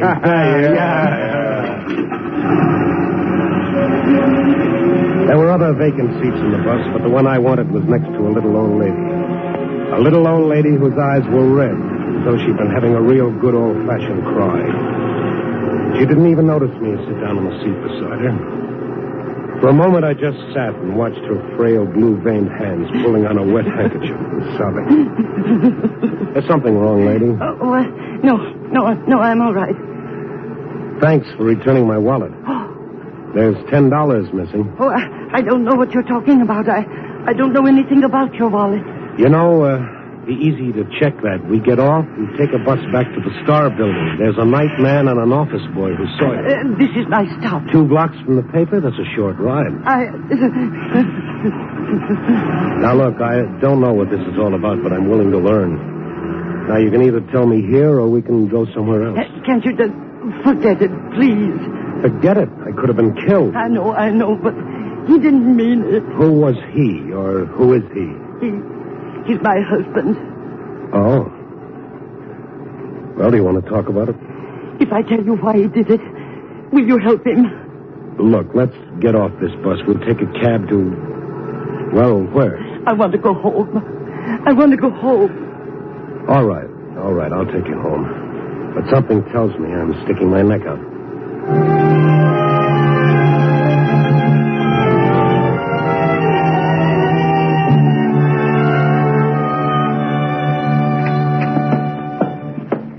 Will you sit down, Mr. Stone? No, not right away. Is your husband here? No. All right, let's have the truth, Mrs. Benson. Why did your husband hold me up? It was the only way he could get the money tonight. Well, why tonight? We need $200 by tomorrow morning. Oh? And why return my wallet to me with over $50 in it? Why didn't he keep it all? He needed just enough to... Enough for what, Mrs. Benson? I want to show you something. Then you'll understand. Here. Look at these. Now, what are these? Look at them. Yes, I'm looking. What do they mean? Figures, problems, pages of them, notebooks filled with His system for winning at roulette. Winning it? Oh, no. For the last 10 years, he's done nothing but work on it. Well, there's always one of those, the big brain who can sit down and beat the little numbers that go around. Oh, please. Does he have any idea how many of these systems have put period to a lot of rosy dreams? He believes in it. Yeah, they all do. Harry's no fool. He's a brilliant man, Mr. Stone. He was a professor of mathematics. Was? Yes. But they said he was too old. Retired him. No other jobs? Nobody wanted a mathematician or a man almost 70. Yeah, but this gambling, he should know better. The odds are never with the player, only with the house. At first it was just a hobby. He liked to work out the odds, and then when things got desperate, Yes, and now? we have the scent. And tonight he's going to play his big system, Where? I don't know. I told you, I don't know. Did he take the gun? No, he left it here. Well, that's one good thing anyway. What will you do now? I don't know. And the police? They're looking for him already. Oh, get to him first, Mr. Stone. Why? He won't let himself be arrested like a thief. That's the last thing he said. He wouldn't let the police arrest him.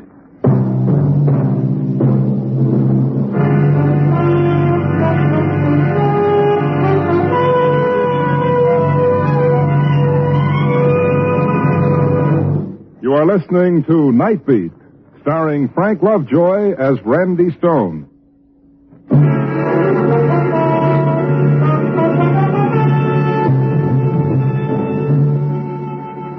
So there I had it, a little old ex-professor of mathematics with another system for beating an unbeatable game. There's something in each of us that makes every individual believe he's different. The I can do better philosophy is human. If it weren't, we wouldn't have the Brooklyn Bridge, the better mousetrap, or the fellow who blinks his eyes in bewilderment and says, I thought I had it all figured out. Okay, I decided to go after Professor Benson. I headed for a spot where I thought I might pick up some information. What's in your mind, Stone? They said you wanted to see me. Yeah, just for a minute, Cully. Okay, what? How's the game going? Win a little, I lose a little. You want in? No, not tonight. Tell the truth, Cully, I'm looking for a bigger layout. Blue chips here are 500. How big can you get? Oh, some. But this is a private poker party. Yeah, I wouldn't want news of it to get around. Oh, don't worry, Cully. I did you a favor. Now remember, give me a break in your paper.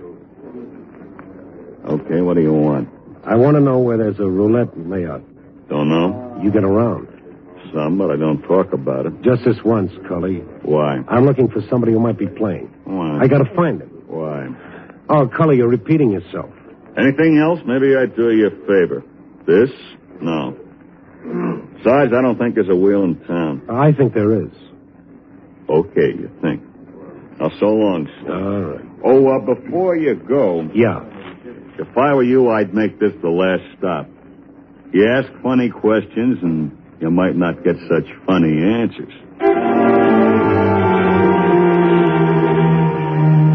It was the same in the other three places. And after hitting each one, I checked with the police, but Professor Benson seemed to have got himself swallowed up somewhere in the 1,000 square miles of Chicago. And then I was on my way again, trying to remember all the likely places until... Hi.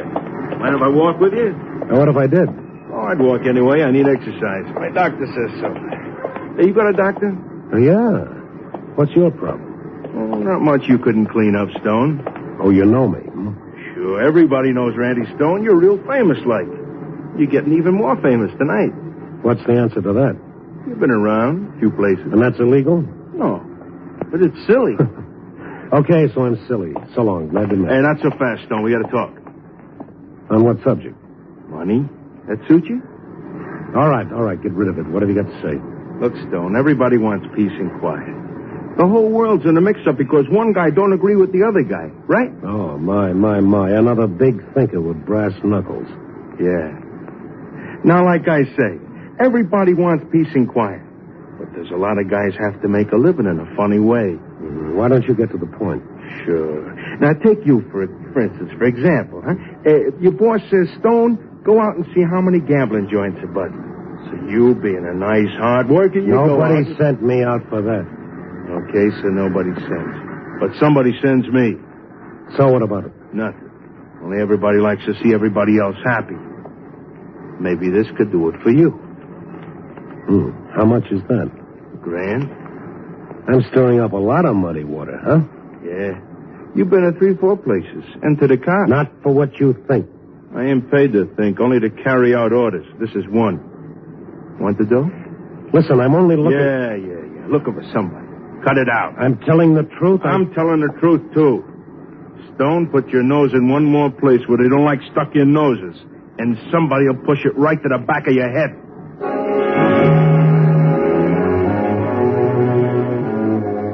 Sometime, somewhere, somebody said there's nothing like a quiet fireside complete with pipe and slippers. But can you make a career out of it? For that matter, can you make a career out of a hold-up, a creased skull, and a nasty little hoodlum? Well, I was trying to. And just to find an ex-professor who had a very common disease. I can't lose-itis. Okay, I'd try one or two more places, and then I'd quit. I got the same answers. And by this time, the name of Randy Stone was enough to close more doors than a quarantine sign. I was asking for it, and I got it. Stone, huh? Here I am again. Oh, yes, I see. Okay, you win. Let's forget the whole thing. Just like that, huh? Over here, you guys. I brought some friends. I said you win. Let's forget it. Yeah, you was told. You didn't pay attention. Use your head, fella. Beat me up, and every newspaper in town will get the story. They'll really split things open. I got orders. Oh, forget them. Go back and tell the guy. I got orders. Besides, you ought to be a good example to any other cookie who thinks he's a one-man vice squad. You guys close it. Now, listen to me. I'm not out to set up a knockover for anything. I'm hunting for someone. Don't go through that again. It's the truth. Max, start the ball rolling. You're an idiot. To think you could have had $1,000 instead of this. Hey, now your nose looks much better.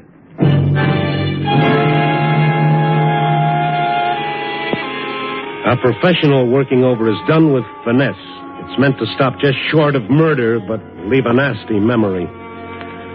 When I came to, I was propped against a building in the alley, and the world at that moment was a bad place. And I was mad, and my anger was for the little professor with his system. Now I really wanted to find him and turn him over to the police. But I couldn't find him the way I'd started out. No one had talked. No one except perhaps one person. One of those strange, pathetic creatures known as a stoolie. I cleaned myself up at the nearest washroom, grabbed a cab, and went to see him at a dirty, shabby rooming house. He was there.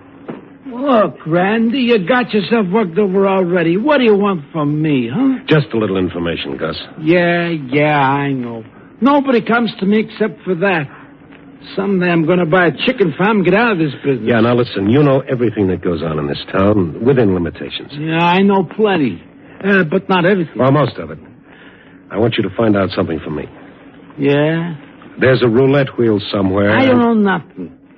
Oh, come on, Gus, come on. Randy, sir, help me. Hope to kiss a pig. Nothing. Don't be afraid, Gus. I'm not starting a cleanup. I just want to find something. I know from nothing. For $50? Huh? $50. It ain't good, Randy. I done a lot of favors for the cops. They shoot square with me. They kind of see I don't get hurt, but you... This isn't a crusade. I want to find someone. You leveling, Randy? I'm leveling. Well, if you ain't, if anything happens, both of us could end up real bad in the red. I do a nice business. All right, just between you and me, Gus. Now, how about it? $75? Okay, 75. Now? I haven't got it on me. You know I'm good for it. Then send it to me, not bring it personally. All right. I'll send it to you. Uh-huh. Now, who do you want to find?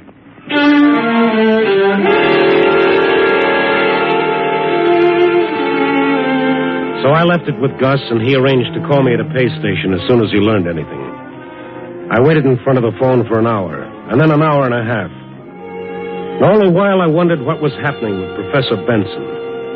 The thing was building up in my mind. It'd be ironic if his system worked with my money. What would I do? What could I do? Whose money would it be? Then the call came through in the booth. Hello? Randy? Oh, yeah, Gus. Yeah, I got what you want, but you got to promise no knockover. No, I told you that. Okay. There's a little guy like you told me about. He's playing the wheel. Where? Remember the old Dixie Club? Yeah. Okay, there's a layout in the back. Everything from Pharaoh to one-armed bandits. All fancy. And he's there? Yeah. And Randy. What? You better get there quick. Why? What's the matter? This guy's hotter than a $2 pistol, and the boys running the joint are getting cross with him. All right. I'll see you. Now, hold it, What? will you? You got to know how to get in. Yeah, that might be handy. How do I do it?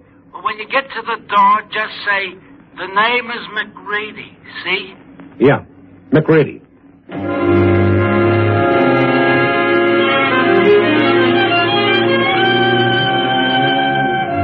I went back to Mrs. Benson because I figured I might need her. And then the two of us went to the old Dixie Club. From the outside, it looked like a boarded-up house. But Gus knew what he was talking about. A knock on the door, it opened a tiny bit, and I was McReady. Then the door opened all the way. Mrs. Benson and I went in, back to a big room filled with people. But the dice game was deserted, so was the blackjack table, and the faro layout, also the poker tables. But the crowd pressed in against the roulette table, around a little old man whose face was flushed and whose skin glistened with perspiration. In front of him was a huge stack of chips, and as Mrs. Benson and I approached the table... Number 11. Black. I won. I won again. It's working. You see, everyone, it's working. Hello, Benson. Stone. Uh-huh. Doing all right, huh? Please, you're not here to take me away. Well, that's the general idea. Harry, come with us. Oh, no. Look, I've got all this, and there's more to come. Okay, you're ahead. But there is something else. Earlier this evening, you... Here's your money. Take it. Harry, I've never seen you like this. Dora, all this money, yours and mine. Yeah, all right. Now, come on. Pick it up and let's go. No, I won't let you take me till I play to the end of my system. Your system, yeah. Yes. I've waited for this. Waited till I knew I was right. Now you want to... Take it easy. What's your trouble, mister? Are you speaking to me? Right to you. Who are you? I happen to run this place. Well, it's slightly illegal, isn't Who it? are you? I'll tell you. He's a newspaper man. His name is Stone, and he wants to Shut take up. me away. Stone, huh? How'd you get in here? I know a man named McReady. I wish I knew how you got to know him. I was introduced. Now, let's cut out the small talk. $5,000 isn't small talk. That's what he's into me for. Any objection if he takes it and leaves? I won't. You listen to me. Harry, don't you know what you've done tonight? Yes, I do. I've won for us. All right, then take it and leave. No, I said no. For 40 years, I gave everything I had to other people. What did they give me? A gold watch and a wonderful speech. But Dora and I couldn't eat the speech. Maybe if you spent over half your life in trying to... Harry. All right, well, what do we do now? That's up to him. He's playing a closed table. If he wants to go on, all right. I do. That answer you, Stone? And what'll happen? What do you mean by that? Figure it out. I see. You know what could happen, don't you, Stone? Sure, I've met a few muscle boys already tonight. Could get worse. Okay. All right, Benson, it's your funeral. You've got $5,000 in front of you now. You can take it and leave, or you can play. Suit yourself. I'm going to play. No, Harry, no. I've got 2 more numbers, Dora, 2 more. Okay, place your bet, Benson. Yes. 27, red. $1,000. Will you take that much? I'll cover it. Go ahead. Harry, for the last time, don't. No matter what we say, he'll do it. Let him go. 27, red. All right, spin it. Sure. And be careful. Yeah, I'll be careful. Please spin the wheel. Harry. What's the matter? Nothing. Go on, spin it. Sure.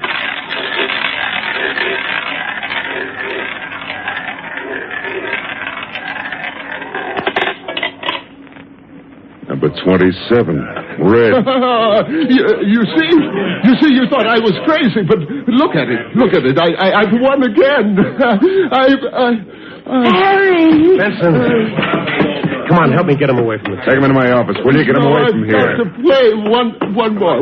Yeah, sure. You've got to play one more number. Give me a hand, somebody, please. That's it, thank you. Don't come on, take me away. Benson. Please, Come on. Please. All right, on the couch. This way. You don't understand. There's one more number. My money. Where is it? It's at the table. Now take it easy. No, my money. Somebody will steal it. It'll be all right. Dora, go back and get it. Dora, go. I'll call for a doctor. No. Let me up. No, Harry, lie down. My money. Get it, Dora. Get it. All right. Get it. Stay with him, Mrs. Benson. Don't let him up. Yes. Well? How much does he have coming? Including the last spend, 41,000. Can you cover? I'll cover. All right, cash these. Wait a minute. Maybe he wants to play some more. He's finished playing. Cash these. Okay. Eddie. Get 41,000 in the safe and... No! Leave it there! What? Leave it there! What are you talking about? He wants to play it. Oh, he's crazy. Let me talk to him. No, he won't listen. He wants to play it to the end. He made me promise I would. What? Well, do you want to? I promised. All of it? Yes. Can you cover that much? Not at 35 to 1. 20 cents on the dollar, take it or leave it. Take it and I'll spin. Leave it and I'll close the wheel now. I'll play it. Oh, for the love of heaven, Mrs. Benson, there's $41,000 here. Do you realize you can lose? He said I couldn't. I bet he's got... I promised I'd play it on number 21. Oh, let me talk to him. Let me... No, I made a promise. Play it. 41,000 on number 21 red. Is that what you want? Yes. All right. A fair spin. A fair spin. And the last one. Go ahead, please. Go ahead. All right. 21 red.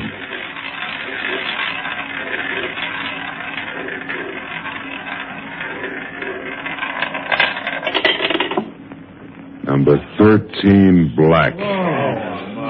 How about that, fellow? Are you satisfied, Mrs. Benson? Yes, I am. I didn't want it to win.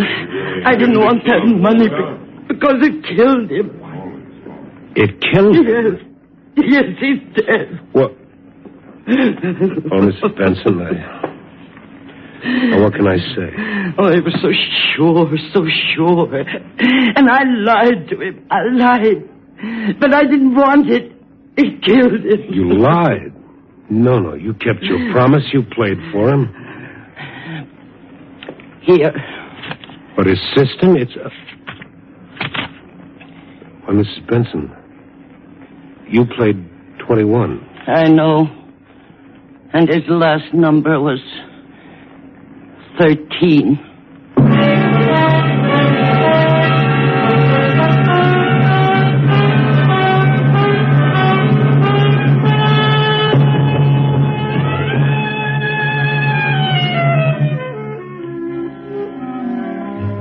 Well, here I sit, back in the office, wondering, watching the lights go out and the dingy gray of dawn creeping through the streets. And somewhere out there is an old woman, a lonely old woman who could have had almost $50,000, but at the loss of something that no amount of money could buy back for her. The man who quit while he was ahead. Yep. Where there's a winner, there's a loser. That's the way it's been, and that's the way it'll always be. Oh, well. Copy, boy.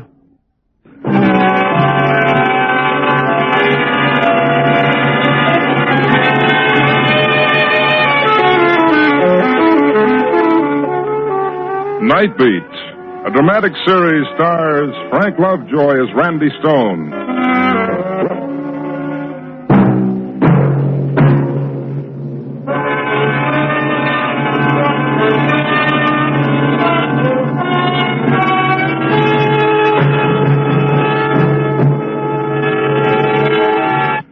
Up next on Nightly Old Time Radio shows, enjoy the adventures of Nick Carter, Master Detective.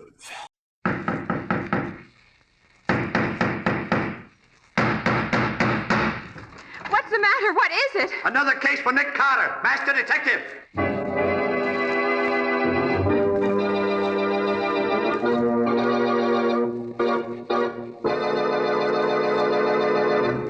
Yes, it's another case for that most famous of all manhunters, the detective whose ability at solving crime is unequaled in the history of detective fiction, Nick Carter, Master Detective.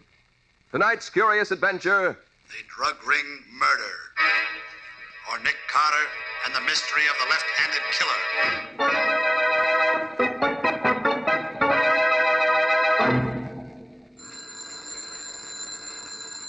Well, Mr. Nicholas Carter, are you going to answer your telephone, or are you going to take me out to lunch as you promised? There's no reason why I can't do both, Patsy. Nick Carter speaking. Nick, this is Riley at headquarters. Oh, how are you, Lieutenant? There goes my What's on your luncheon mind? break. Murder. And you're right in the middle of it, Nick.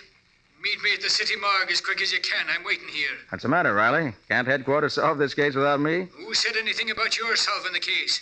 You get yourself down to the morgue right away, and that's an order. An order, Riley?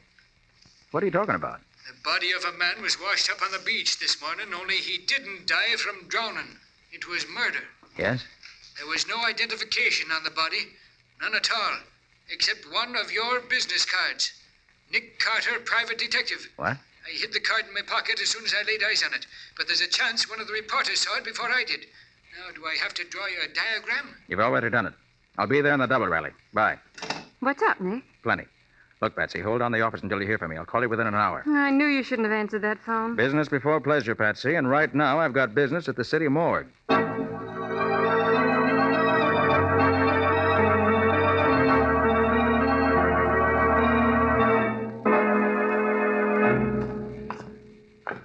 Where have you got him, Riley? On a slab out here? or you- He's on ice, in the box at the end of the room there. And I'm telling you one thing, Nick Carter. It's lucky for you that I was here when he was brought in. Now, look, Riley, surely you aren't trying to pull me into this thing just because the fellow was carrying one of my cards. Why, there are probably hundreds of people I never heard of are carrying my name in their vest pockets. Well, if you'd rather be explaining to the captain how your card got on a corpse... Oh, now take it easy, Riley. You know what it means for an officer of the law to conceal evidence, Nick. How do I know one of those reporters or photographers isn't telling the captain right now that... Let's worry about one thing at a time. You said the body was washed up on the beach on the north shore of Long Island? Yes, it was. Stuffed in a gunny sack with every bit of identification removed. Everything was ripped out except a concealed pocket. Yes, I know, with my card in it. Yes. Here we are. Last box here. Now, take a good look, Nick. Yeah, did you ever see him before? Oh, yes. That's Stanley Phillips. Huh? Dr. Stanley Phillips. He's a research chemist. Sort of an eccentric. Oh, balmy, huh? No, just strange. He's assisted me in a few investigations. But for the most part, he was pretty much of a hermit. Didn't like to mix with people. Yeah, that don't make sense. People who mind their own business don't go around getting themselves murdered. Where did he live? There's a big house on Long Island Sound, but his laboratory was in his yacht. It was anchored about half a mile or so out from the house, if I remember correctly. Laboratory on a yacht? Mm-hmm. Oh, he was balmy. Hey, Riley, look. Here in his neck. Well, what did you expect? I told you he was strangled. The autopsy showed he was dead before he was put into the gunny sack and thrown into the water. I know, but that isn't what I mean. Here, look at the prints in his neck. Closely, look at him. Yeah, well... Unless I miss my guess, Riley, he was murdered by a left-handed killer. Say, maybe you've got something there, Nick. I'll phone the fingerprint expert. Now, wait a minute, Riley. Let me hit the phone first. I gotta be on my way. Hey, now, don't be forgetting you can't take long on this, Nick. The captain will be wanting to question you about your card being found on the body. I can't hold off more than a few hours. Give me those few hours, Riley, and I'll wrap the murderer up in wax paper. Nicholas Carter's office. Oh, hello, Patsy. We got work to do. Yes, Nick? I want you to go through the files and dig out all the stuff we have on Dr. Stanley Phillips. That queer duck who did some work for you once? Yeah, that's the one. Research chemist. Get all the dope on him and meet me down in front of the office in 10 minutes. I'll pick you up. All right, Nick. That's all. Yeah, where you headed for, Nick? The Phillips estate on Long Island Sound. Meet me there as soon as you get the report on the fingerprints in Stanley Phillips' neck.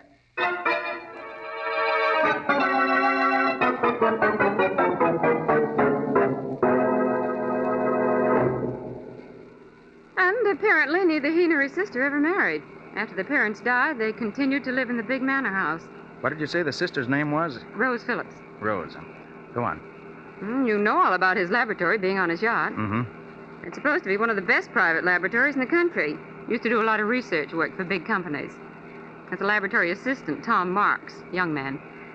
And let's see what else. His hobby was writing. Scientific articles they were. Usually about the effects of habit-forming drugs. He had an article in Popular Research last month entitled Morphine Exposed. So he wrote about habit-forming drugs, huh? You know, Patsy, this case might turn out to be more than just an ordinary murder.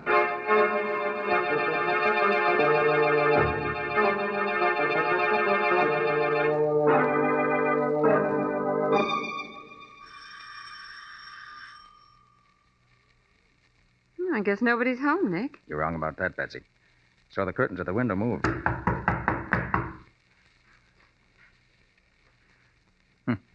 Pounding on the door isn't going to do any good either. Whoever's in there evidently doesn't want callers today. However... What are you going to do? Open the door with this little lock picker of mine. There it is. All right, come on, Patsy. We're going in. I don't see anybody. Stay behind me. Put your hands up. Over your head. She's got a gun, Nick. You're Rose Phillips, I take it, miss? Keep your hands up. I'm asking the questions.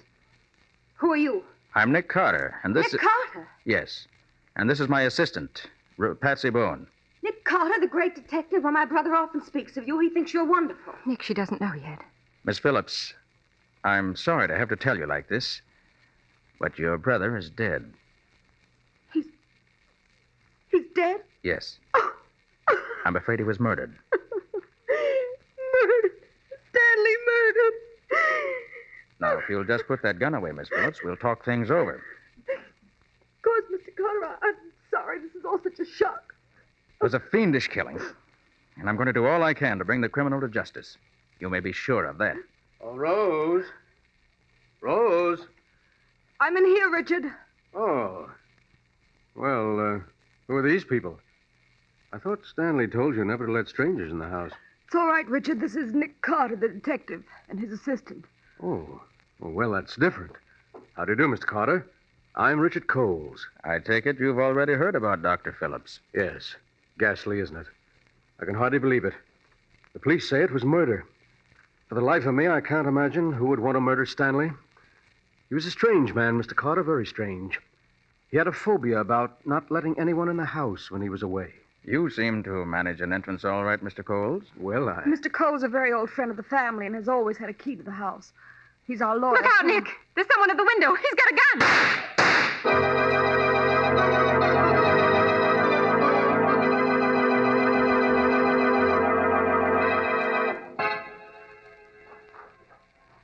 I can't get over it, Nick. You don't seem to be surprised that you were shot at back there in the house. I'm not, Patsy. That's why I was standing beside that suit of armor. That protected me by deflecting the bullets. Nick, your presence on the Phillips case is most annoying to someone. Too bad that window was frosted glass. Couldn't get a look at the gunman. That tiny crack the window was open. Well, now, did you find what I told you to look for in the cottage occupied by Tom Marks, the lab assistant? Yes, I found a pair of his gloves. Good. Had to go through all his desk drawers to find them, too. Let me see them. All seems to be adding up. Almost too neatly. Adds up to a pair of gloves, that's all. Look, Patsy. Coles told me back there's something about the terms of Phillips' will. If he lived to be 50, his estate was to go to a foundation. If he died before that, Rose was to inherit all the estate. But that makes Rose the... Oh, no. I don't suspect Rose. Her grief seemed genuine. But there's something else I learned. Tom Marks, Phillips' lab assistant's in love with Rose. They've been wanting to get married, but Phillips opposed the marriage. Now the field is clear, with oodles of money to boot. But that still doesn't make Tom Marks... Patsy, I'm almost certain Phillips was strangled by a left-handed killer. These gloves of Marks you brought me show that he's left-handed. Oh. And that leads us where? Right out to the laboratory and the yacht. I've got to find Tom Marks.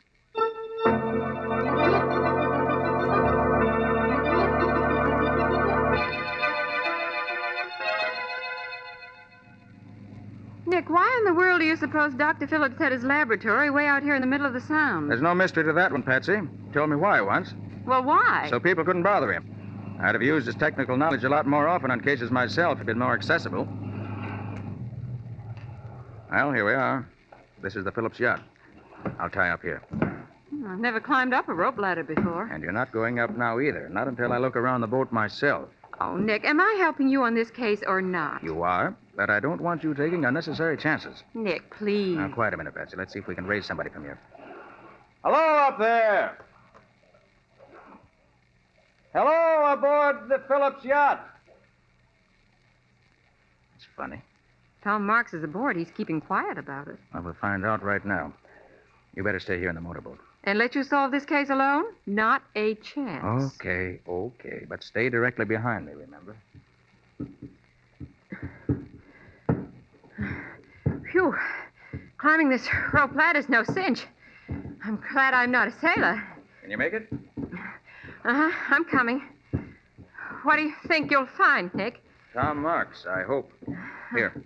Let me give you a hand over the rail. All right. Oopsie daisy. Oh, thanks. Well, there's nobody to lay out the welcome rug on the deck of this floating laboratory. Well, that doesn't mean we're alone, Patsy. Come on. We're going down this companionway. Okay. I'm not mistaken. It leads to Phillips' laboratory.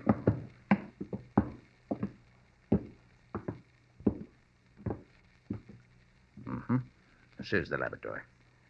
All right, Patsy, stay behind me. I'm going to open the door. Hey, Marks. Tom Marks, you in there? All right, Patsy. We can go in. Tom Marks seems to have vanished, but he's certainly left a mess behind him. Yes. Overturned retorts. Bunsen burner knocked over. Look here on the floor. Broken bottle. Sulfuric acid spilled and eating into the floor. Yes, this is where Dr. Stanley Phillips met his death, all right. And when the killer came at him, he was sitting at this desk writing. Well, how do you figure that? That bottle of ink tipped over. Wonder if he has any papers here that'll tell us what we want to know.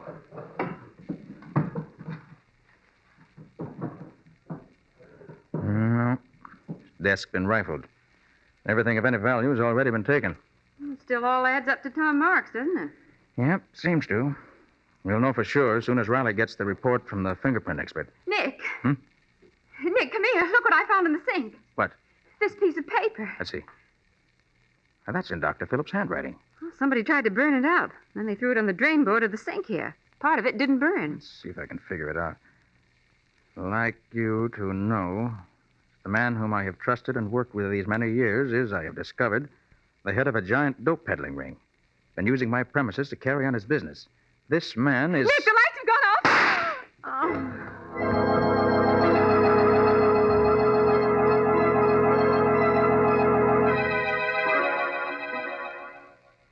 Patsy. Patsy, where are you? Patsy.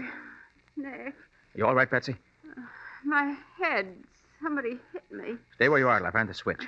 Do you have your flashlight? Yeah, I'll find the switch in just a second. Oh, the lights won't work. They must have been turned off the master switch in the engine room. And that means there's more than one person on this boat besides us. One of them turned off the lights, and the other one shot at us in here. You were right when you said you felt everything wasn't okay on this yacht. You able to get up, Patsy? Oh, sure. I'm all right now. Just a big hen's egg on my head, that's all. Okay. Come on. Nick, did they take the note? It's just what I want to find out. Let's see. Flash a light down in the sink. Yeah, it's gone. Yeah, but wait. What are you going to do? Clean up the sink a little. Ashes don't look well scattered around in a white sink. Carefully now. A little bit.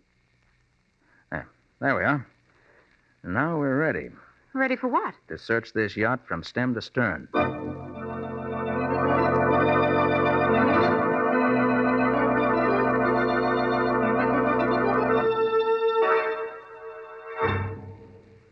What in blazes has been keeping you, Nick? I've been cooling my heels on this dock for the past half hour here. I hoped you'd be here, Riley. Hello, Lieutenant. Hello, Patsy. Well, say, you look as if you'd seen a ghost on that yacht. I did. Somebody took a shot at us in the dark. What? Patsy got knocked down the fracas and got a nasty bump in her head. Say, who did it, Nick? Whoever it was made a neat getaway. Patsy and I searched the ship afterwards from end to end, but didn't find a soul. Did you see anybody coming in from the yacht, Lieutenant? Nary a soul's come in off that boat since I've been here. In fact, the only two people who've been near here was two fishermen. Are you sure they were fishermen? Am I sure? Now, look, Nick, don't be giving me that. It was bona fide fishermen, all right. They pulled their little rowboat to shore a ways down the beach, and I saw them bring in their catch. And a nice string of fish it was. Okay, Riley. So they were really fishermen. Well, what about your report, Lieutenant? That. Well, Nick was right. Our fingerprint expert examined the marks on Dr. Phillips' neck and said he was undoubtedly strangled by a left-handed killer. And now all we've got to do is find a left-handed man who had a reason to murder the doctor. We found him. What's that? Dr. Phillips' laboratory assistant, Tom Marks, is left-handed. Say, you sure worked fast, Nick. And it's a good thing, too. The captain found out about your card being found on the body. Hey, what kind of a scoundrel is this Tom Marks? I don't know. Haven't seen him yet. Wasn't at his cottage, and he wasn't in the lab on the yacht. Now, let's make tracks, Mr. Private Detective, and search the grounds here. Wait a minute, Riley, wait a minute. There's one thing more you ought to know. Huh? Whoever killed Dr. Stanley Phillips is the head of a giant dope ring. Phillips was killed because he was about to expose the man. Hey, that would be the laboratory assistant. He'd have access to drugs. Mr. Carter! Mr. Carter! Who in tarnation is that? Richard Coles, close friend of the Phillips and also the lawyer. Oh, Riley, put this envelope in your pocket. Careful of it. It's a piece of evidence I picked up in the boat. Okay, Nick. Mr. Carter, I've been hunting everywhere for you. Oh, Mr. Coles, this is Lieutenant Riley from headquarters. Oh, I'm glad you're here, Lieutenant. We're up against a dangerous criminal. Don't worry, Mr. Coles. The law always gets its man. What'd you want to see me about, Mr. Coles? Rose Phillips. She's gone. Gone? How do you know? Come up to the house with me. I'll show you. Something has happened to her, I'm sure. Hurry!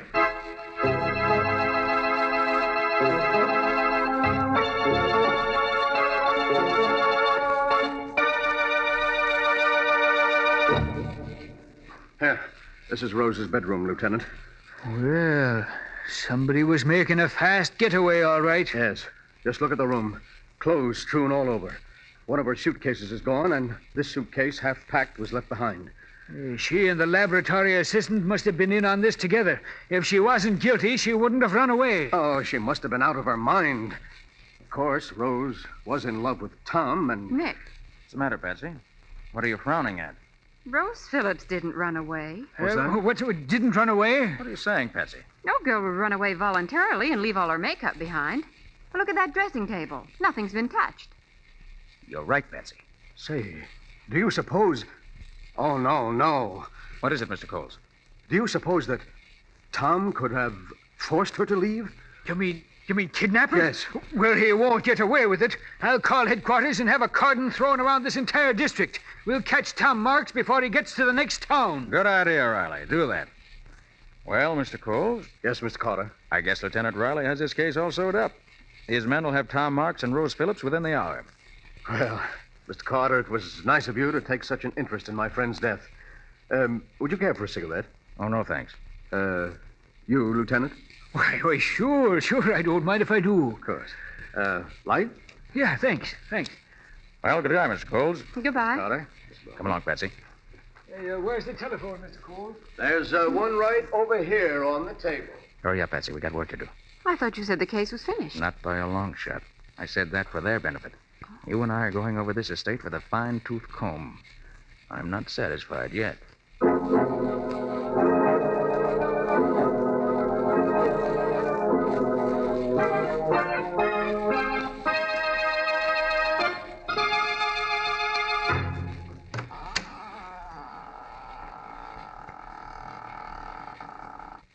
You see anything, Nick? Come on in. Shut the door.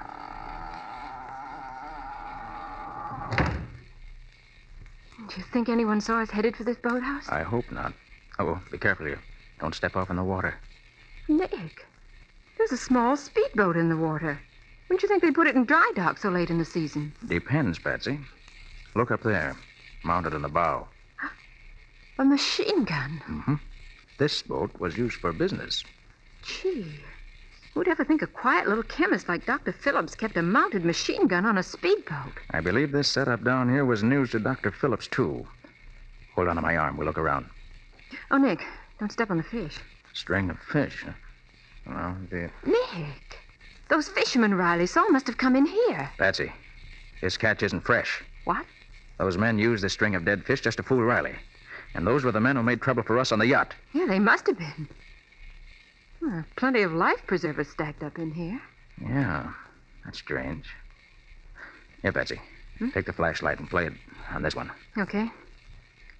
Well, what are you doing, taking it to pieces? No, just examining it. Aha! There we have it. What? A small waterproof pocket's been sewn in here. Yes, and it extends all the way around inside this life preserver. Pretty clever. Look, Patsy. What is it? These secret compartments are filled with dope. I bet every one of these life preservers is filled with drugs. Nobody would ever think of looking in a life preserver for evidence. I think Dr. Phillips did. And that's why he was murdered.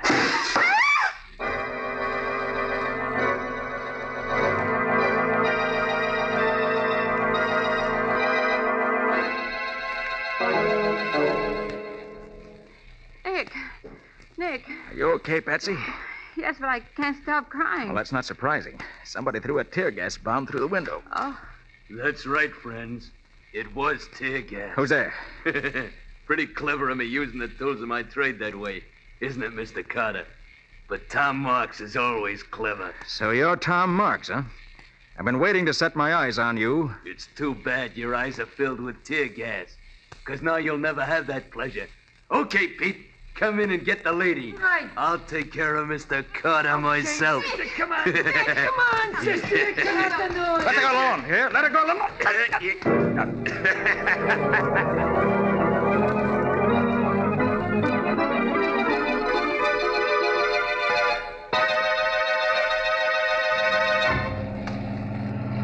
You got those iron weights in the bag, Pete? Sure, both of them. This guy'll never be washed up on a beach like the doc was. Good. See you tied a bag good and tight. You know, I think he's passed out. He ain't moving none. I did a job on him before we put him in the bag. Listen to that dame, will you? Sounds like a hoot owl with a cold in the head. Shut up. Oh, no. Oh, tighten the gag, Pete. Okay. That'll do it. Hey. Say, Carter ain't dead. What does it take to kill that guy? I choked him like a rat and he's still talking. All right, speak your piece, Mr. Carter, because you don't have much longer. You're not going to get away with this. You hear what he said? I'm telling you. I doubt it, Mr. Carter. You're going straight down to Davy Jones' locker. You'll pay for this. I'll have you behind bars within 24 hours. Listen to him. What do you fellas think you're going to do with Patsy Bowen? He's worrying about a dame when he's going to lose his own neck. Go easy with her, I'm warning you. Come on, let's get rid of him. Okay. It's dark enough now. All right. You got him? All right, lift him up. That's it. I'll get you fellas for this. 2, 3. Let her go.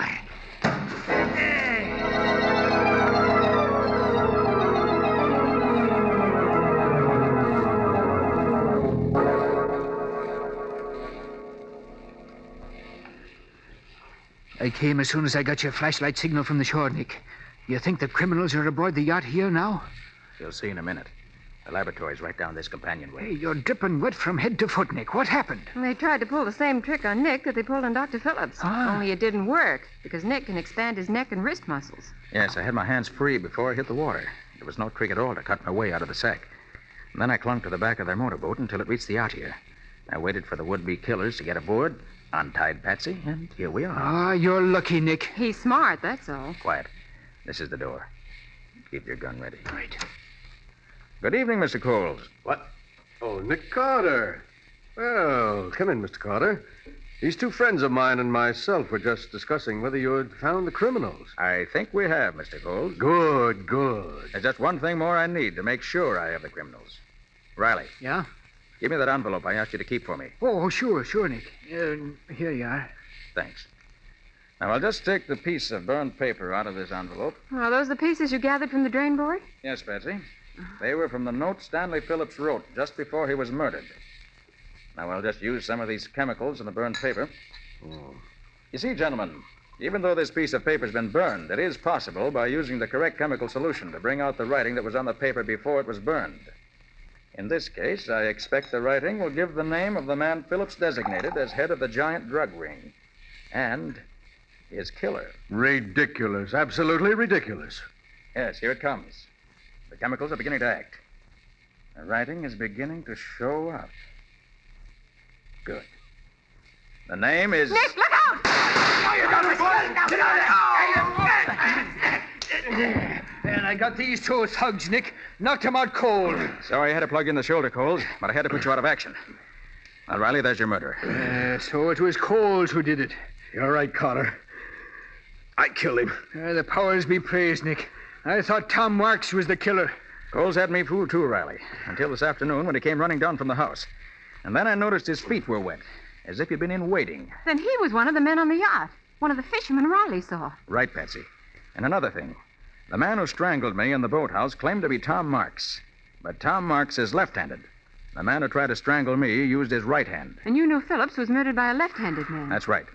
I knew I was after a left-handed murderer. O'Reilly. Huh? Did you notice that when Coles lighted your cigarette for you this afternoon in Rose's room, he used his left hand?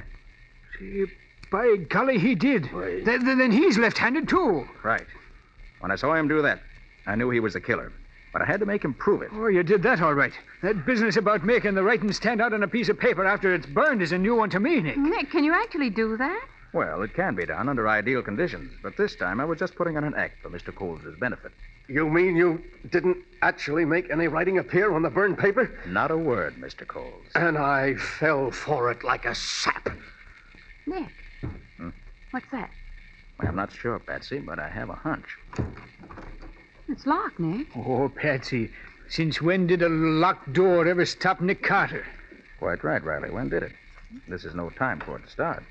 So, this one ought to do the trick. There we are. Nick Carter. Oh, thank heaven. Rose. This man with you is Tom Marks, Miss Phillips? Yes, I am. They were going to kill us, Mr. Carter. They tied us up and threw us in here. We heard them planning to throw us overboard. Have you been imprisoned in here all this time, Mr. Marks? No, not quite. I got a telephone call last night summoning me into the city to pick up some chemicals Dr. Phillips and I needed in an experiment. I was slugged as I stepped out of the car.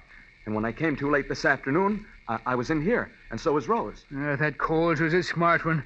Throwing suspicion on you and then trying to get rid of you in order to make it look as if you'd run away. Smart, but not smart enough for Nick. Well, Riley, you've got your murderer. I have that. And Rose, you and Tom are safe. Yes, thanks to you. And I guess that's that. Oh, no, Nick. You still have to solve my case. Well, what's that, Patsy? That luncheon date you promised Nick. Oh. Where are you and I going to have lunch at this hour? Why, say, that's easy, Patsy. I know a swell place in town, right across from the morgue. Come on.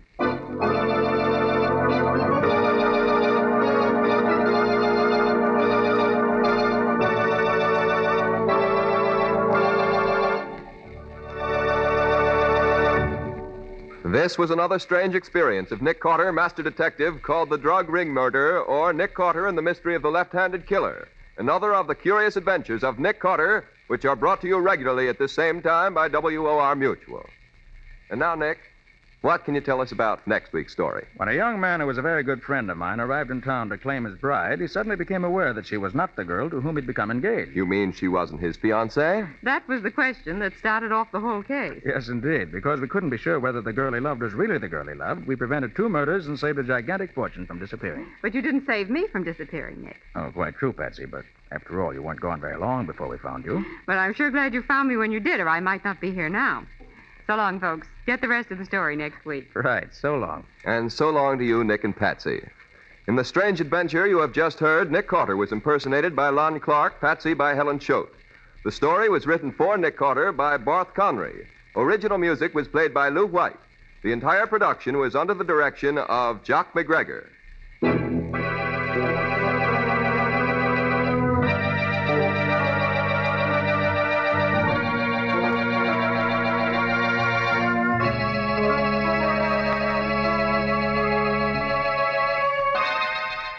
Next week at the same time, listen to another curious experience of Nick Carter entitled The Substitute Bride, or Nick Carter and the Mystery of the Night Ferry.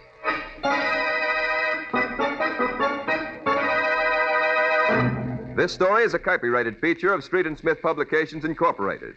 The Return of Nick Carter is produced in the studios of WOR and is broadcast over most of these stations every Wednesday evening at 8:30 Eastern War Time. This is Mutual.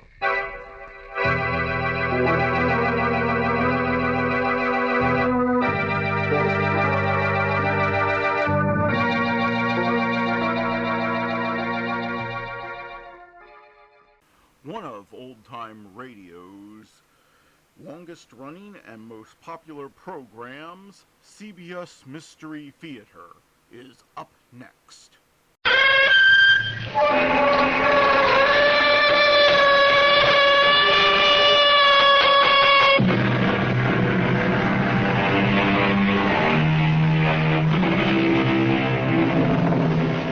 Come in. Welcome. I'm Magee Marshall. Welcome to the shadowy land of the imagination, where all things are possible. Would you believe that a husband and wife could look at the same woman, and the wife would see her as an old lady, almost in her dotage, while the husband sees a beautiful woman in her early 30s? Impossible, you say? Of course, Ray. You know I'm going to bewitch you. You've been trying, haven't you? Well, only half-heartedly. Remember, you're married. I never forget it for a moment. You're the one who seems to want to forget it. You won't even meet my wife. Well, of course I will. Let's all attend a witch's Sabbath together. You, your wife, and I, your favorite witch. You almost make me believe you're serious, Clarissa. Dare to make the date, and then you'll find out. I'd love to see you at a witch's Sabbath.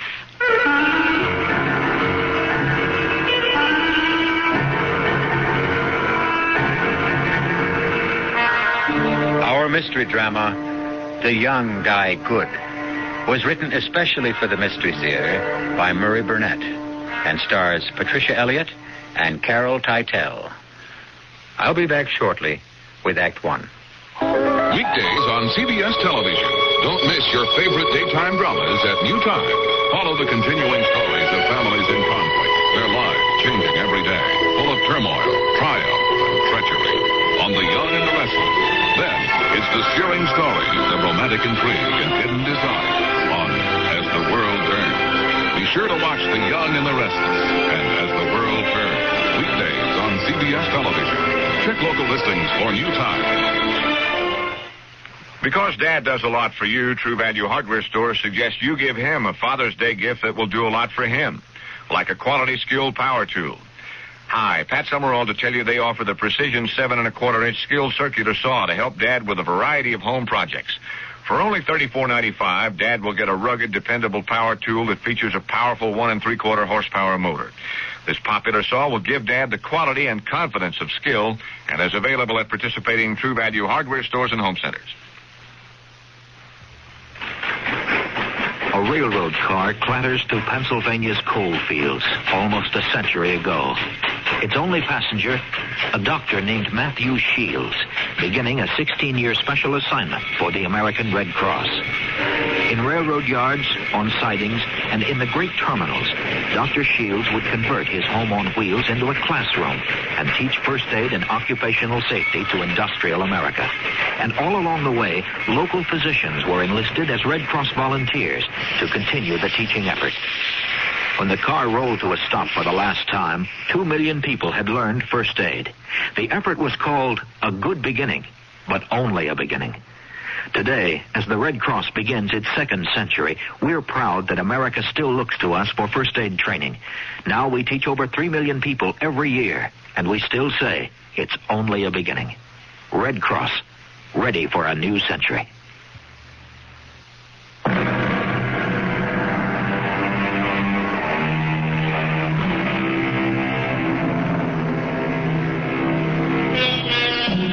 I've never been able to figure out why it's customary to tie strings of empty tin cans to the car of newlyweds. What do the empty cans signify? I can't go along with the cynic who suggested that the cans symbolize the extent of home-cooked meals that the poor groom is going to get for the remainder of his lifetime. I know for a fact that this wasn't true of the young newlyweds we're about to meet, Lisa and Ray Bissonette. Lisa happened to be a good enough cook to be able to win prizes. And on the day our story opens, she'd left a roast in the oven while she went out and explored the small grounds of the Bissonnettes' little dream house. A high hedge ran alongside the driveway that separated the Bissonette house from their neighbor. And Lisa, with the curiosity that all daughters of Eve have had since the Garden of Eden, poked her head through an opening in the hedge. Hello there. Come on through and get acquainted. Hello. I'm Lisa Bissonette. I'm your new neighbor. I'm Clarice Wenderby. It's good to see young people next door again. I hope you and your husband will be very happy. Thank you. Have you lived here long? Well, I was here before your house was built. Of course, my husband was alive then. And now you're alone? Yes. And happy to see you. You're welcome to drop in any time, child. I'd be glad of the company. That's very neighborly, and I'll return the invitation. Oh, but I have to run now. Take a look at my roast. I expect my husband in less than an hour.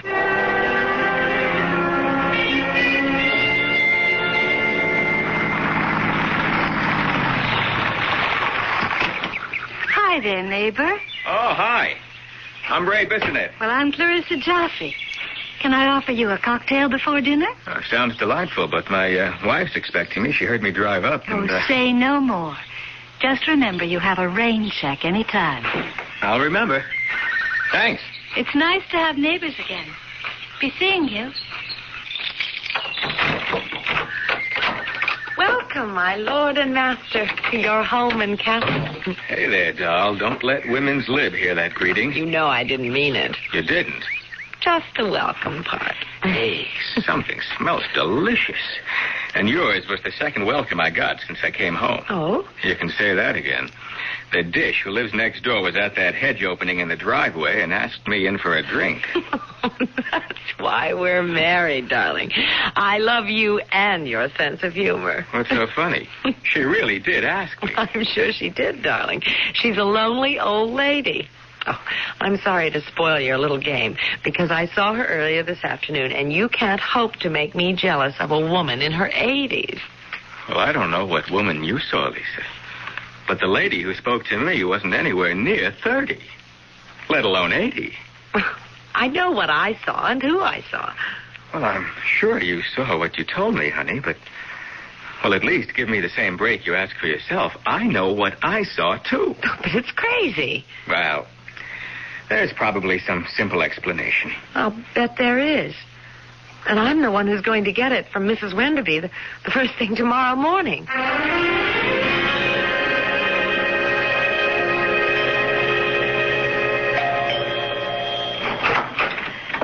Lisa, how nice of you to come visiting so soon and so early.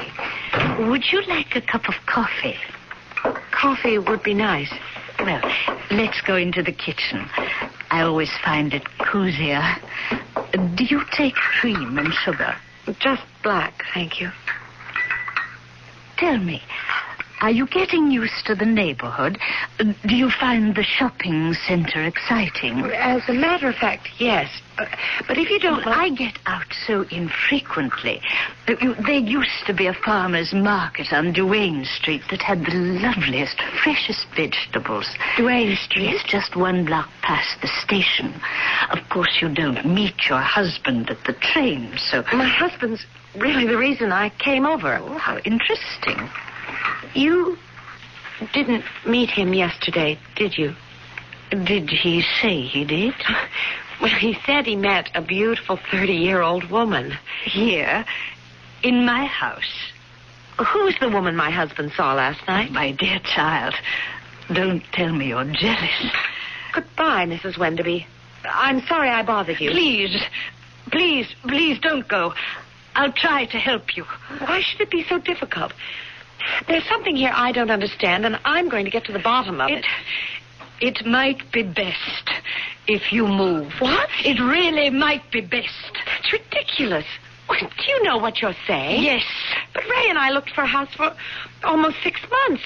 We could never find a house like this at the price we paid. I know. Perhaps you'll do well to find out why this house went so cheaply.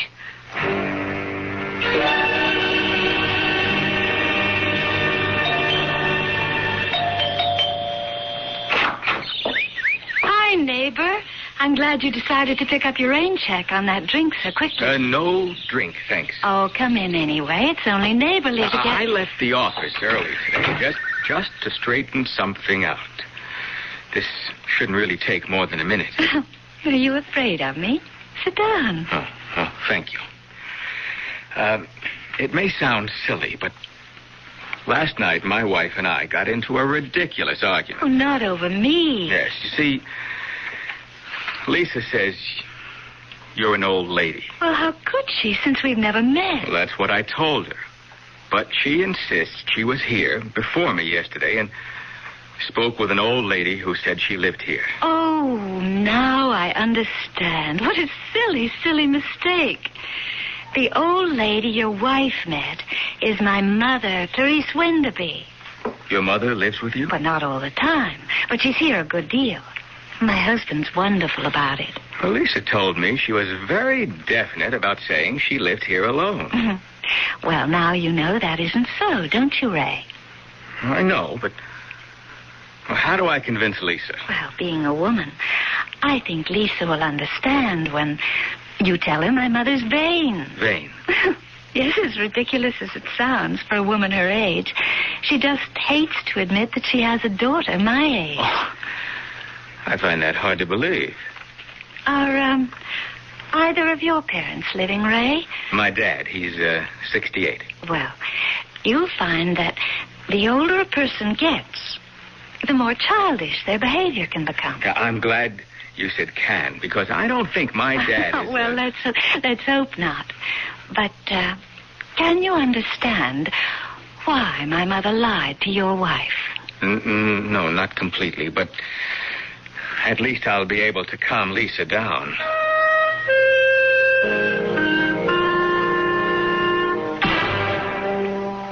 No. It's the most ridiculous story I've ever heard. But, darling, I tell you that I know what you tell me. You've been telling me for the past half hour.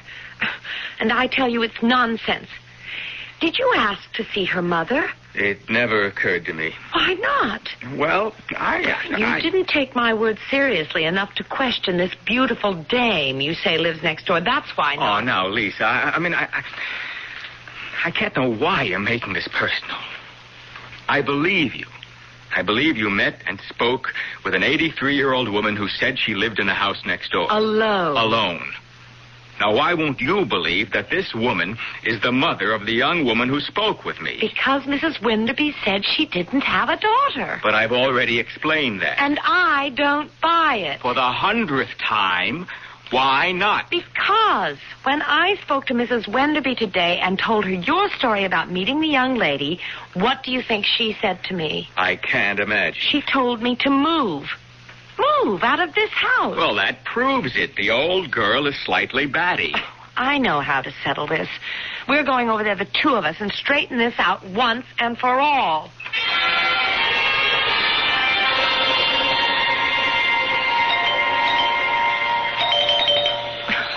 Well, it is possible that they're afraid to answer the door. That's not possible. But it is possible that no one's home. You said you were just talking to her. I think we've been arguing at least 15 minutes. She could have gone out during that time. But there are lights upstairs. Well, some people leave lights on when they go out because they're afraid that an unlighted house is an invitation to a burglar. I can't understand why you're so dead set against admitting that for some reason she doesn't want to meet me. And I can't understand why we're standing outside an obviously empty house ringing a doorbell when we could go back to our place.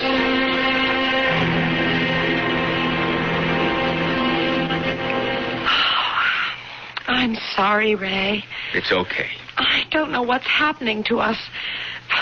Or I guess I should say what's happening to me.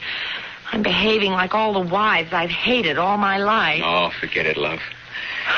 Ray? Why was this house such a good buy? What? Mrs. Wenderby told me to ask you why we got this house so cheap. Oh, I thought we were going to stay off this subject. I just want a simple answer to a simple question.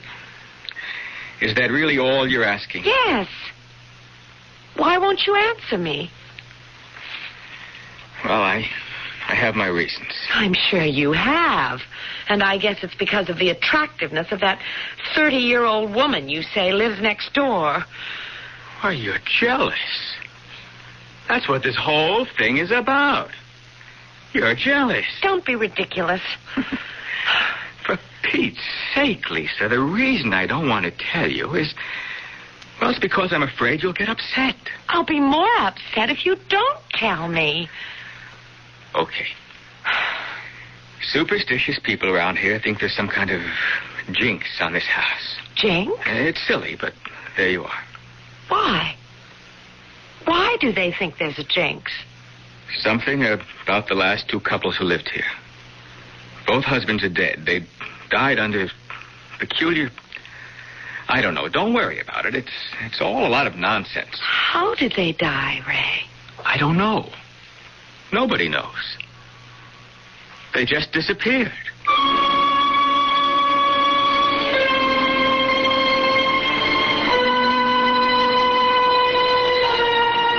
Disappearing husbands have always been a problem to the wives they leave behind.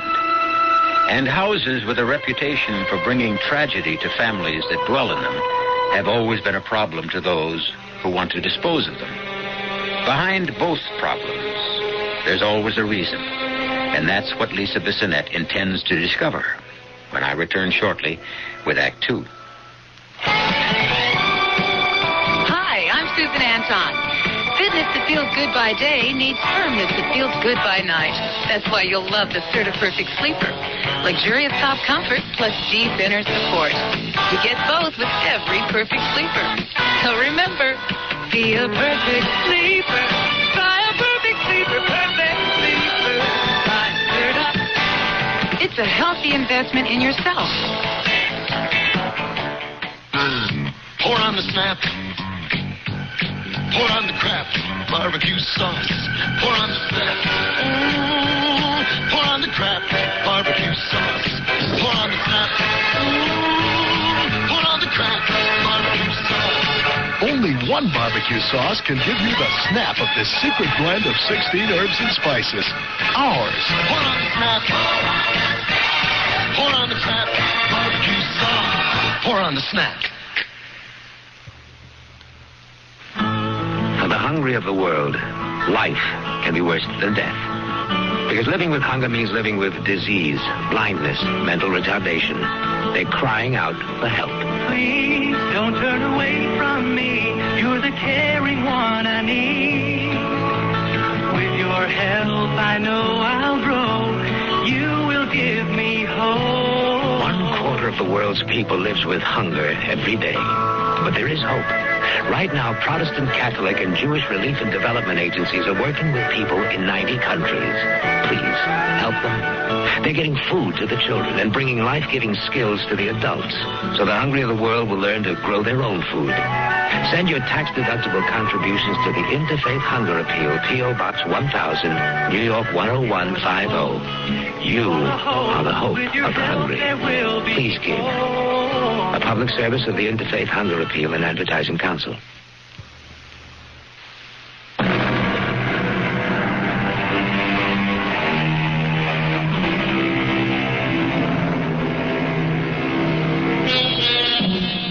Today's civilization is replete with problem solvers of various kinds. We have our priests, ministers, rabbis, and gurus, and we have the psychoanalysts, the newspaper columnists, the palm readers, soothsayers, and astrologists, all doing their best to clear up the riddles of the living. Some strong-minded people prefer to do their own problem solving. Ray Bissonnette was one of these. And he faced his problem by coming home early, leaving his car around the corner, and walking across the lawn of the house next door to his. Hi there, neighbor.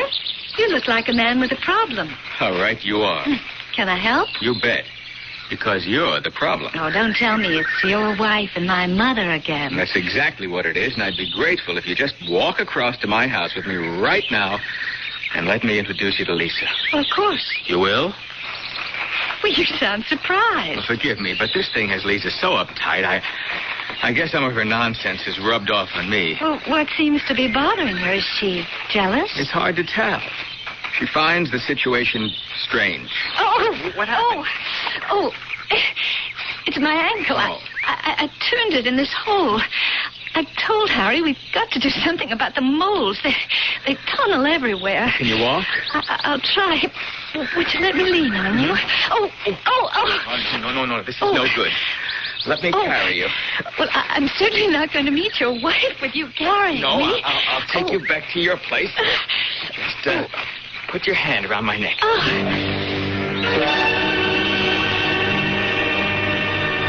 You want the couch or the chair? Well, I think the couch, if you don't mind. I can put my foot up. There you are. Oh. Anything I can get you? Oh. No, thanks. And, Ray, I'm truly sorry. Well, accidents happen. Are you angry? Oh, no. No, it was an accident. You should be. Why? Well, isn't it obvious? You and your pretty wife are quarreling, and I'm the cause. Oh, it'll pass. Ray, do you find me fascinating? Interesting. But not irresistible. Oh, come on, Clarissa. What are you trying to do? Find out if I'm attractive to you. You know you are. Good. That makes me happy. Just knowing that I'm still attractive. Hey, You talk like an old lady. Well, women are funny. I wish I could tell when you're leveling. You will when you get to know me better. Well, that's not going to be until Lisa meets you. I promise you that we'll meet. When? I don't know, but... Hey, how about you and Harry getting together with us for an evening? Maybe dinner and a show. Well, I'd love it, but... Well, Harry's really pretty much of a stick in the mud. Oh, I'm sure you can talk him into going out with us. Well, I'll try. How about this Saturday? But you must prove to your pretty wife that there really is a Clarissa.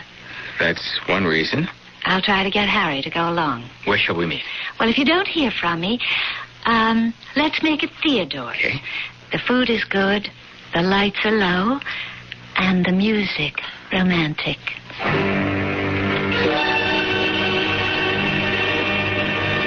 Your Clarissa and Harry are almost 1 hour late. I guess so, but, well, relax. This is a lovely restaurant. We can have another cocktail. No, thank you. I'm sure they'll be here any minute. Why am I sure they won't be? Darling, I spoke with Clarissa this morning. It's just inconceivable they won't show. After all, we're neighbors. There's no reason for them. Mr. Bissonette? Yes? Telephone for you, sir. Shall I bring it to your table? I'll see you at home, Ray. Hey, now, wait a minute, I've Lisa. waited too long as it is. Both of us know what that phone call means, and I've had it. If you want to talk to me, you can reach me at home. And if you're not at home in an hour, don't bother to come at all.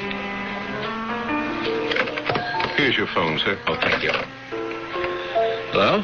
Oh, Ray, darling, I don't know how to tell you this, but... You can't make it. Yes, that's right. Harry came down with this miserable... Well, I don't know, I guess it's a 24-hour virus or something, and it just... Well, look, let's make it another time. Oh, no, that's out of the question now, Clarissa. It's been strange knowing you, but we better forget the whole thing.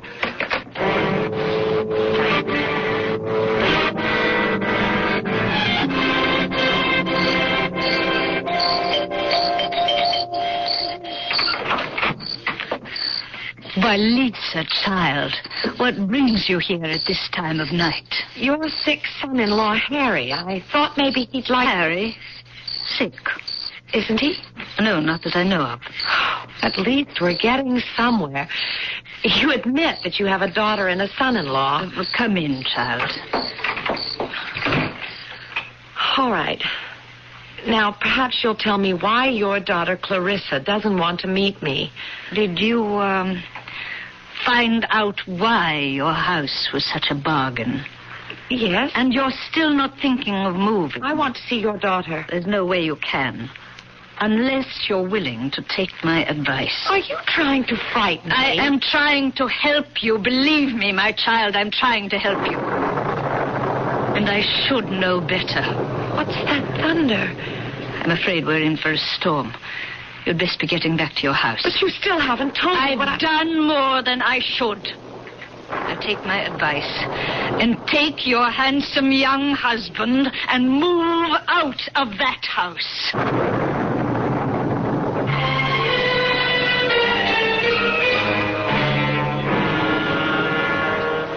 My dear Mrs. Bissonette, I understand a little bit of what you're trying to tell me. But I still don't understand how you found me. Professor Cooper, I told you. I was looking at these books on witchcraft in the library, and I came across your name several times. And everyone seems to agree that you're the foremost authority on witches. So I checked with the publishers, and they gave me your address. And what is it you want me to do? Tell my husband that at least there is the possibility that... Well, that something very strange is going on at the house next door.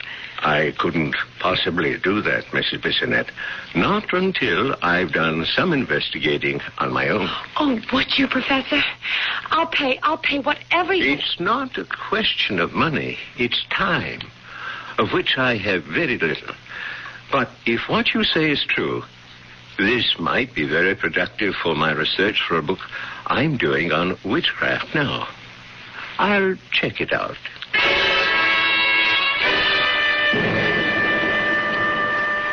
This is my husband, Professor Linus Cooper. Pleased to meet you. Professor, please tell him what's happening next door. I'm not exactly sure what's happening, but I have gathered enough evidence to make me suspicious. And what, Ed? What do you call evidence, Professor?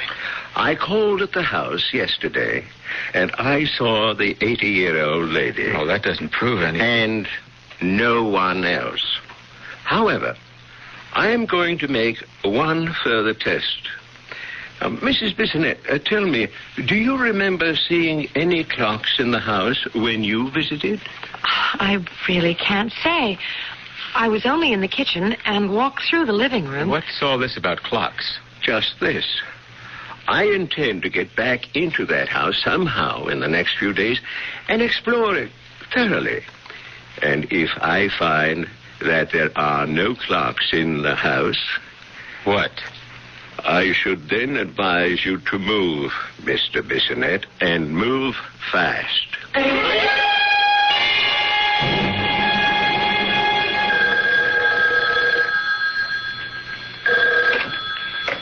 Ray Bissonette. Please don't hang up. Oh, Clarissa, I'm very busy, really. I know. I apologize for calling you at your office, but I just have to explain. No, I've told you that it's... Please meet me for lunch today.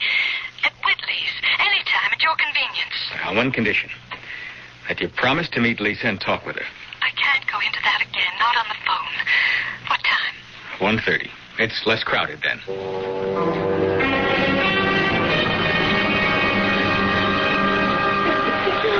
I just hope I'm not making another mistake. Well, I'm the one who made the mistake, thinking I could play this crazy game. I don't understand. But there is no Harry. That's why I couldn't meet you and Lisa last night. You mean you're not married? Divorced. You see, there was a No, Harry. why did you... Lied to you? Yes.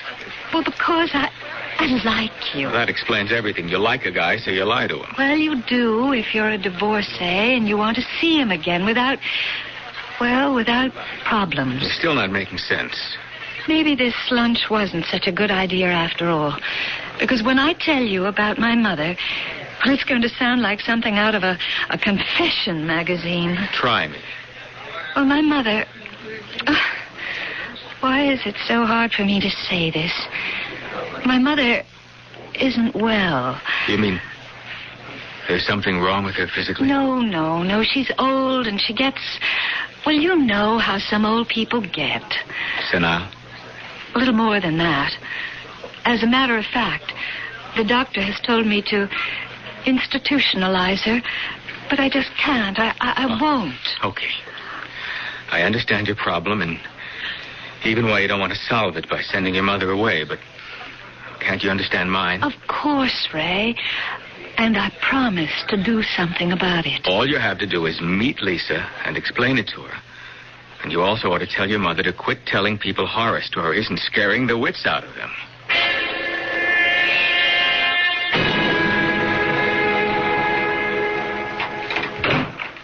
I'm home, Clarice. I'm home. And I'm alone. And I must talk to you. I know. Then you must know what I want to talk to you about. Of course. Please, be kind. How can I be anything else? Aren't we one and the same, just an older and a younger version of the same woman? That's why I know how angry you are, and it's also so useless somehow. Useless. Then why don't you appear, Clarice, before Ray? Let him see the old woman. For the same reason you don't meet Lisa and show her the young woman. Right, Clarice. You remember our bargain with him, our master. I only have so much of the energy, and it must be reserved for the young men whom we need to stay young. And I talk to the young women. But, Clarissa, this one I like. And you frightened her, Clarice. You scared her so much she went and talked to our old friend. Who do you mean? Professor Linus Cooper. And do you know what he's been talking about, Clarice? No, leave me alone. He has been asking about clocks. He wants to know if there are any clocks in our house. Clocks to tell the passage of time. You know what clocks are, you old fool. Please. And he is going to come here, and he's going to look around unless I stop him.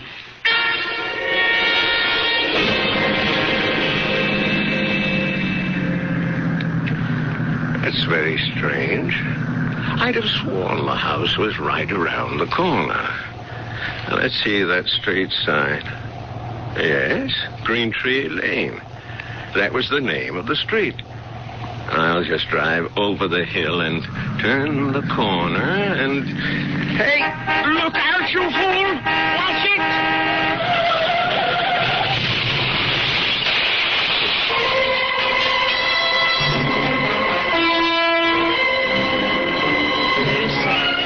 Clarissa, was that the sound of a car crash? I don't think Professor Cooper will come visiting. I'm too old. Too old, Clarissa. And too tired. I know all about it, Clarice. I know how old you are, and silly, and soft. You told Lisa Bissonette to move, although you knew very well that her nice young husband would move with her. Didn't you, Clarice? I've told you, Clarissa, I'm very old and very, very tired. Just remember, you'll be a lot older and a lot more tired if Ray Bissonette moves away. You, Clarice, might even be dead.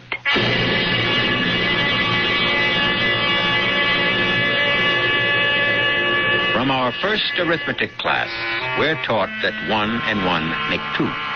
2 and 2 make 4, and so on. Until today, we're living in the computer society where giant adding machines solve all our problems for us. However, our minds would boggle, and the computer would break down in a world where 1 and 1 made only 1. I'll explain that strange arithmetic when I return shortly with Act 3. The family's all gathered, summertime is here. Volleyball and barbecuing, it's that time of year. Working up a thirst, just sitting in the shade. Nothing's finer than the taste of good old-fashioned lemonade. Country time, tastes like good old-fashioned lemonade. Made with natural lemon flavors, so it's not too tart and not too sweet. Country Time lemonade flavored drink. Tastes like good old-fashioned lemonade. Kodak brings the instant to life. An instant picture is instant fun. Is that me? Kodak offers you instant fun money. For a limited time only, get a $10 rebate when you buy either the Kodak Colorburst 250 or the new Colorburst 350 instant camera. See your photo dealer for details and get $10 for instant fun. It is me. Kodak brings the instant to life.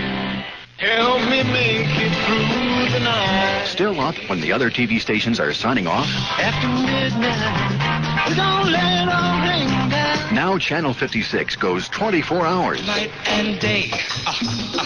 You are the one. Catch Channel 56's primetime lineup repeated overnight. Working on a night move. Watch quality TV like heartwarming dramas, intriguing science adventures, suspenseful mysteries, entertaining variety shows, interviews with Dick Cavett, and a range of music from jazz to rock to country to classical.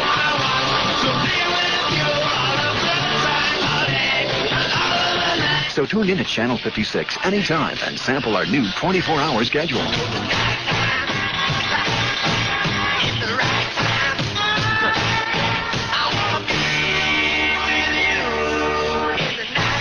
Now watch around the clock as Channel 56 goes 24 hours. 56 in Detroit, WTS.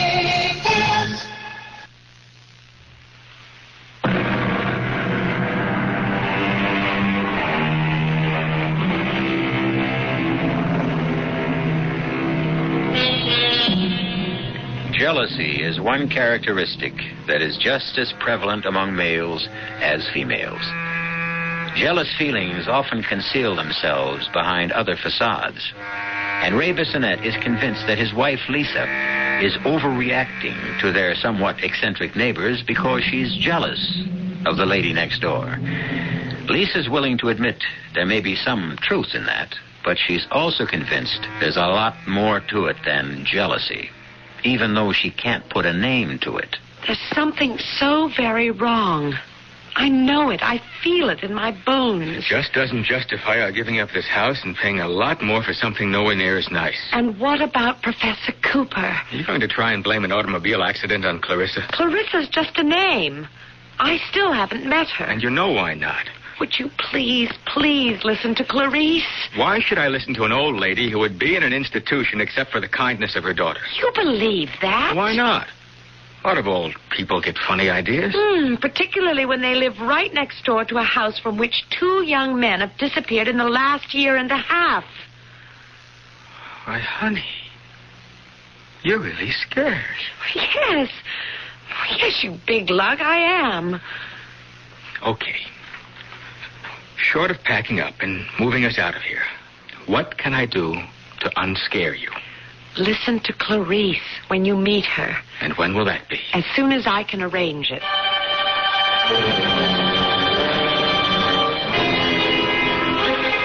I see your little lady friend from next door is coming to visit, Clarice. And I must say I'm glad to get a chance to rest. It's quite tiring for me. I know, Clarissa. I know. Now remember, we need Ray Bissonette. I know that, too. I'm even more tired than you, Clarissa. Much more. Oh, I'm so glad you're home, Mrs. Wenderby. I have a lot that I want... Why don't you just come in and have some tea? I was just making myself a cup. Oh, thank you. You don't mind the kitchen? Oh, not at all. My dear, what is it you want from me? I think you should come with me to my house and tell Ray what you told me. Do you think your husband will move out because I tell him he should? You're very wise. And forgive me, but very strange, too. Just very old. You don't think about growing old, do you? Well, of course not. You're too young and too alive. You're not worried about the lines and the wrinkles. You wouldn't look for some way, for any way, to stay young forever. Now, come on, baby. This is the 20th century, the atomic age, the computer-controlled society. Don't give me this stuff about witches. How else can you explain what's been going on? I wish you'd tell me just what you think has been going on. Ray, why is it that I only see Mrs. Wenderby and you only see Clarissa? I don't know. It's because you're a man and I'm a woman. Why should that make a difference?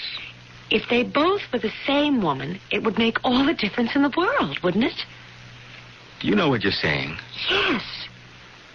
Well, where in the world did you ever get a nutty idea like that? From these books. Then I suggest you stop reading them. Stick with the comics. They make more sense. You see, the succubi are really frighteningly ugly, but to young men they appear beautiful and desirable. I can't believe you'd take all this witch and succubi stuff seriously. 2 men who lived in this house before us disappeared. The only thing about that bothers me is that it bothers you.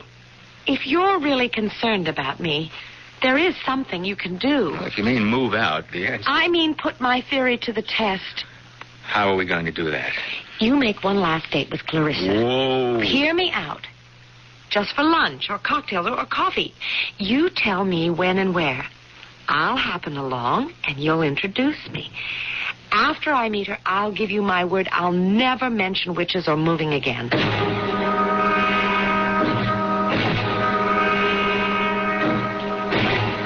Sorry, Clarissa, but I don't think I'm late. You're right on the dot.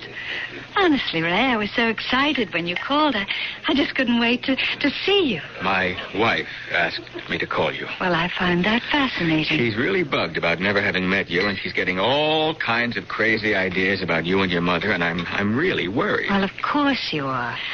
I will have you and your wife at my house for cocktails tomorrow around 5:30. Great. But only on the condition that you come alone on the following day for tea. I hate tea. Oh, but you haven't tasted my brew. But, And you'll also promise to look deeply into my eyes when you drink. You're putting me on. I was never more serious in my life. And now, if you'll excuse me. Oh, but I wanted to tell you about this. Talking to yourself, darling? Oh, Lisa, no. I was just trying to tell Clarissa about your coming today. Where is she? She just this minute went to the ladies' room. Mm-hmm. Oh, come on, Lisa. She asked us over for cocktails tomorrow. She did?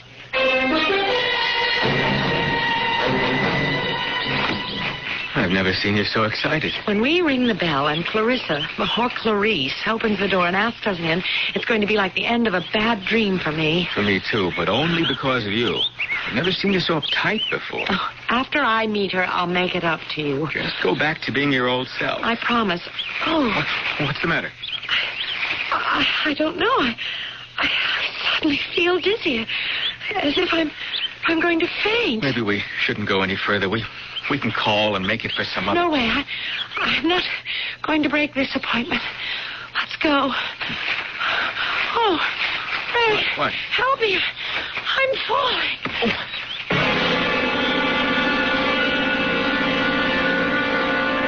You promised not to hurt her. The doctor's car drove into the highway a few minutes ago. We should be hearing from him any minute. There. Answer it. Answer it.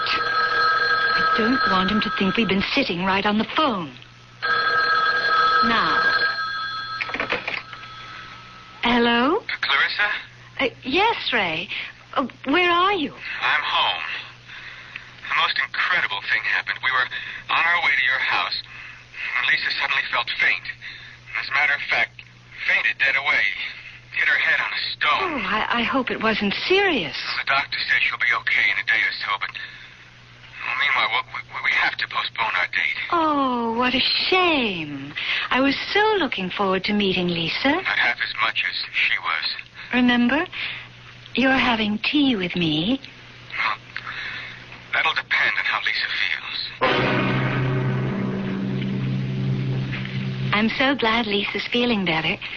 And I'm equally glad you came over for tea. Well, would you be very upset if I drank something else? I'm just not much of a tea lover. Well, you haven't tasted the tea I brew. I promise you, an unforgettable experience. Oh. Well, if you put it that way. I do indeed. Oh, here. Needs just a little sugar, but no cream. Looks awfully strong. Taste it. Doesn't smell like any tea I ever drank. Well, I told you it's not like any tea you ever drank. Come on now, Ray. Take a swallow and look at me. I see you. I mean, in my eyes. Look deeply and drink deeply. Oh, Clarissa. You're... Yes, Ray. What am I? Oh, you're truly beautiful. Beautiful. Oh, thank you, Ray. Your eyes have a radiance and a shine that I've never seen before. And your lips. Yes. Yes, my lips. Would you like to kiss my lips? Oh, yes. Yes, I would. Oh, this is what I wanted since we first met, Ray. To hold you in my arms and hold you forever and ever and hold your youth and your vitality and feel it make me young again. And do you still find me beautiful, Ray? You've changed. But I can still see your beauty. Drink some more tea, Ray, and hold me tight and close. That's it. Squeeze me, Ray, and I'll squeeze you. Squeeze the life out of you and into me, and... You're not Clarissa. Of course I am. I'm your Clarissa, and Lisa's Clarice, and your true love.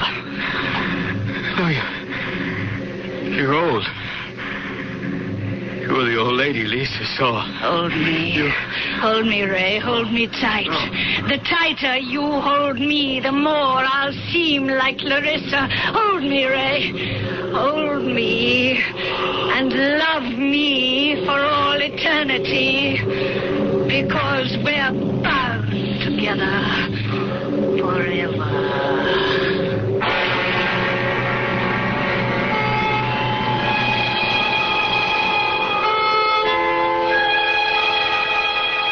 To all the newly marrieds and about to be marrieds listening, I know of a charming little house for sale. It's a great bargain. The only qualification that's absolutely necessary is that the husband be a young and virile man. However, if you purchase it, you don't have to worry because all of you are strong-minded enough to know that there really aren't any such things as witches. I'll be back shortly. When you want quality, instant printing in a hurry, see the professionals who print at PIP. PIP stands for Professional Quality Printing at Low Prices. PIP printers are trained in the latest printing techniques. They use professional presses to turn out printing you can be proud of. From carbonless forms, letterheads, sales reports, whatever. Depend on the professionals at PIP. Look for the PIP near you in the yellow pages under printers. That's PIP. People make the difference. Hi, I'm Julie Amato for White Westinghouse. Because food storage needs are so different, White Westinghouse makes refrigerators in many styles and sizes. You can get spacious side-by-sides in both 3-door or 2-door styles. Or choose a model with the freezer on the top, even a model with the freezer on the bottom.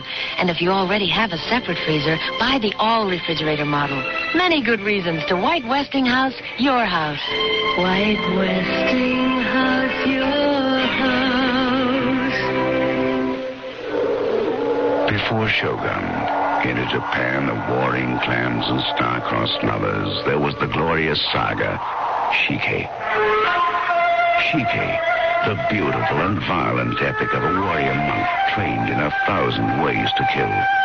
And the radiant noblewoman whose passion for him defies all tradition. Shike, the Japan you will always remember. In the Jove paperback you will never forget. Ohio's Junior Miss. Thursday on CBS television. The first runner-up, winner of an $8,000. It's the 24th annual America's Junior Miss Pageant. Lauren Green will host as 50 high school seniors compete to win the title of America's Junior Miss.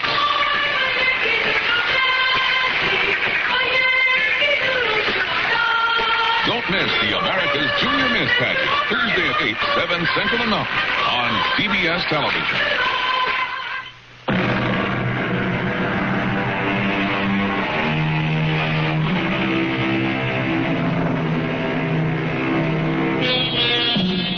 Speaking of witches, as we were, it's of course true that people have always had an ambiguous attitude towards them. In some literature, they're portrayed as fascinating, lovely women with quicksilver qualities who bewitch the males with their charms. In other stories, they appear ugly old bags, spreading evil and polluting everything they touch. Which is the true picture? Could it be, perhaps, that both are true? Think about it. Our cast included Patricia Elliott, Carol Teitel, Ira Lewis, and Dan Acco. The entire production was under the direction of Hyman Brown. This is E.G. Marshall inviting you to return to our Mystery Theater for another adventure in the macabre. Until next time, pleasant dreams.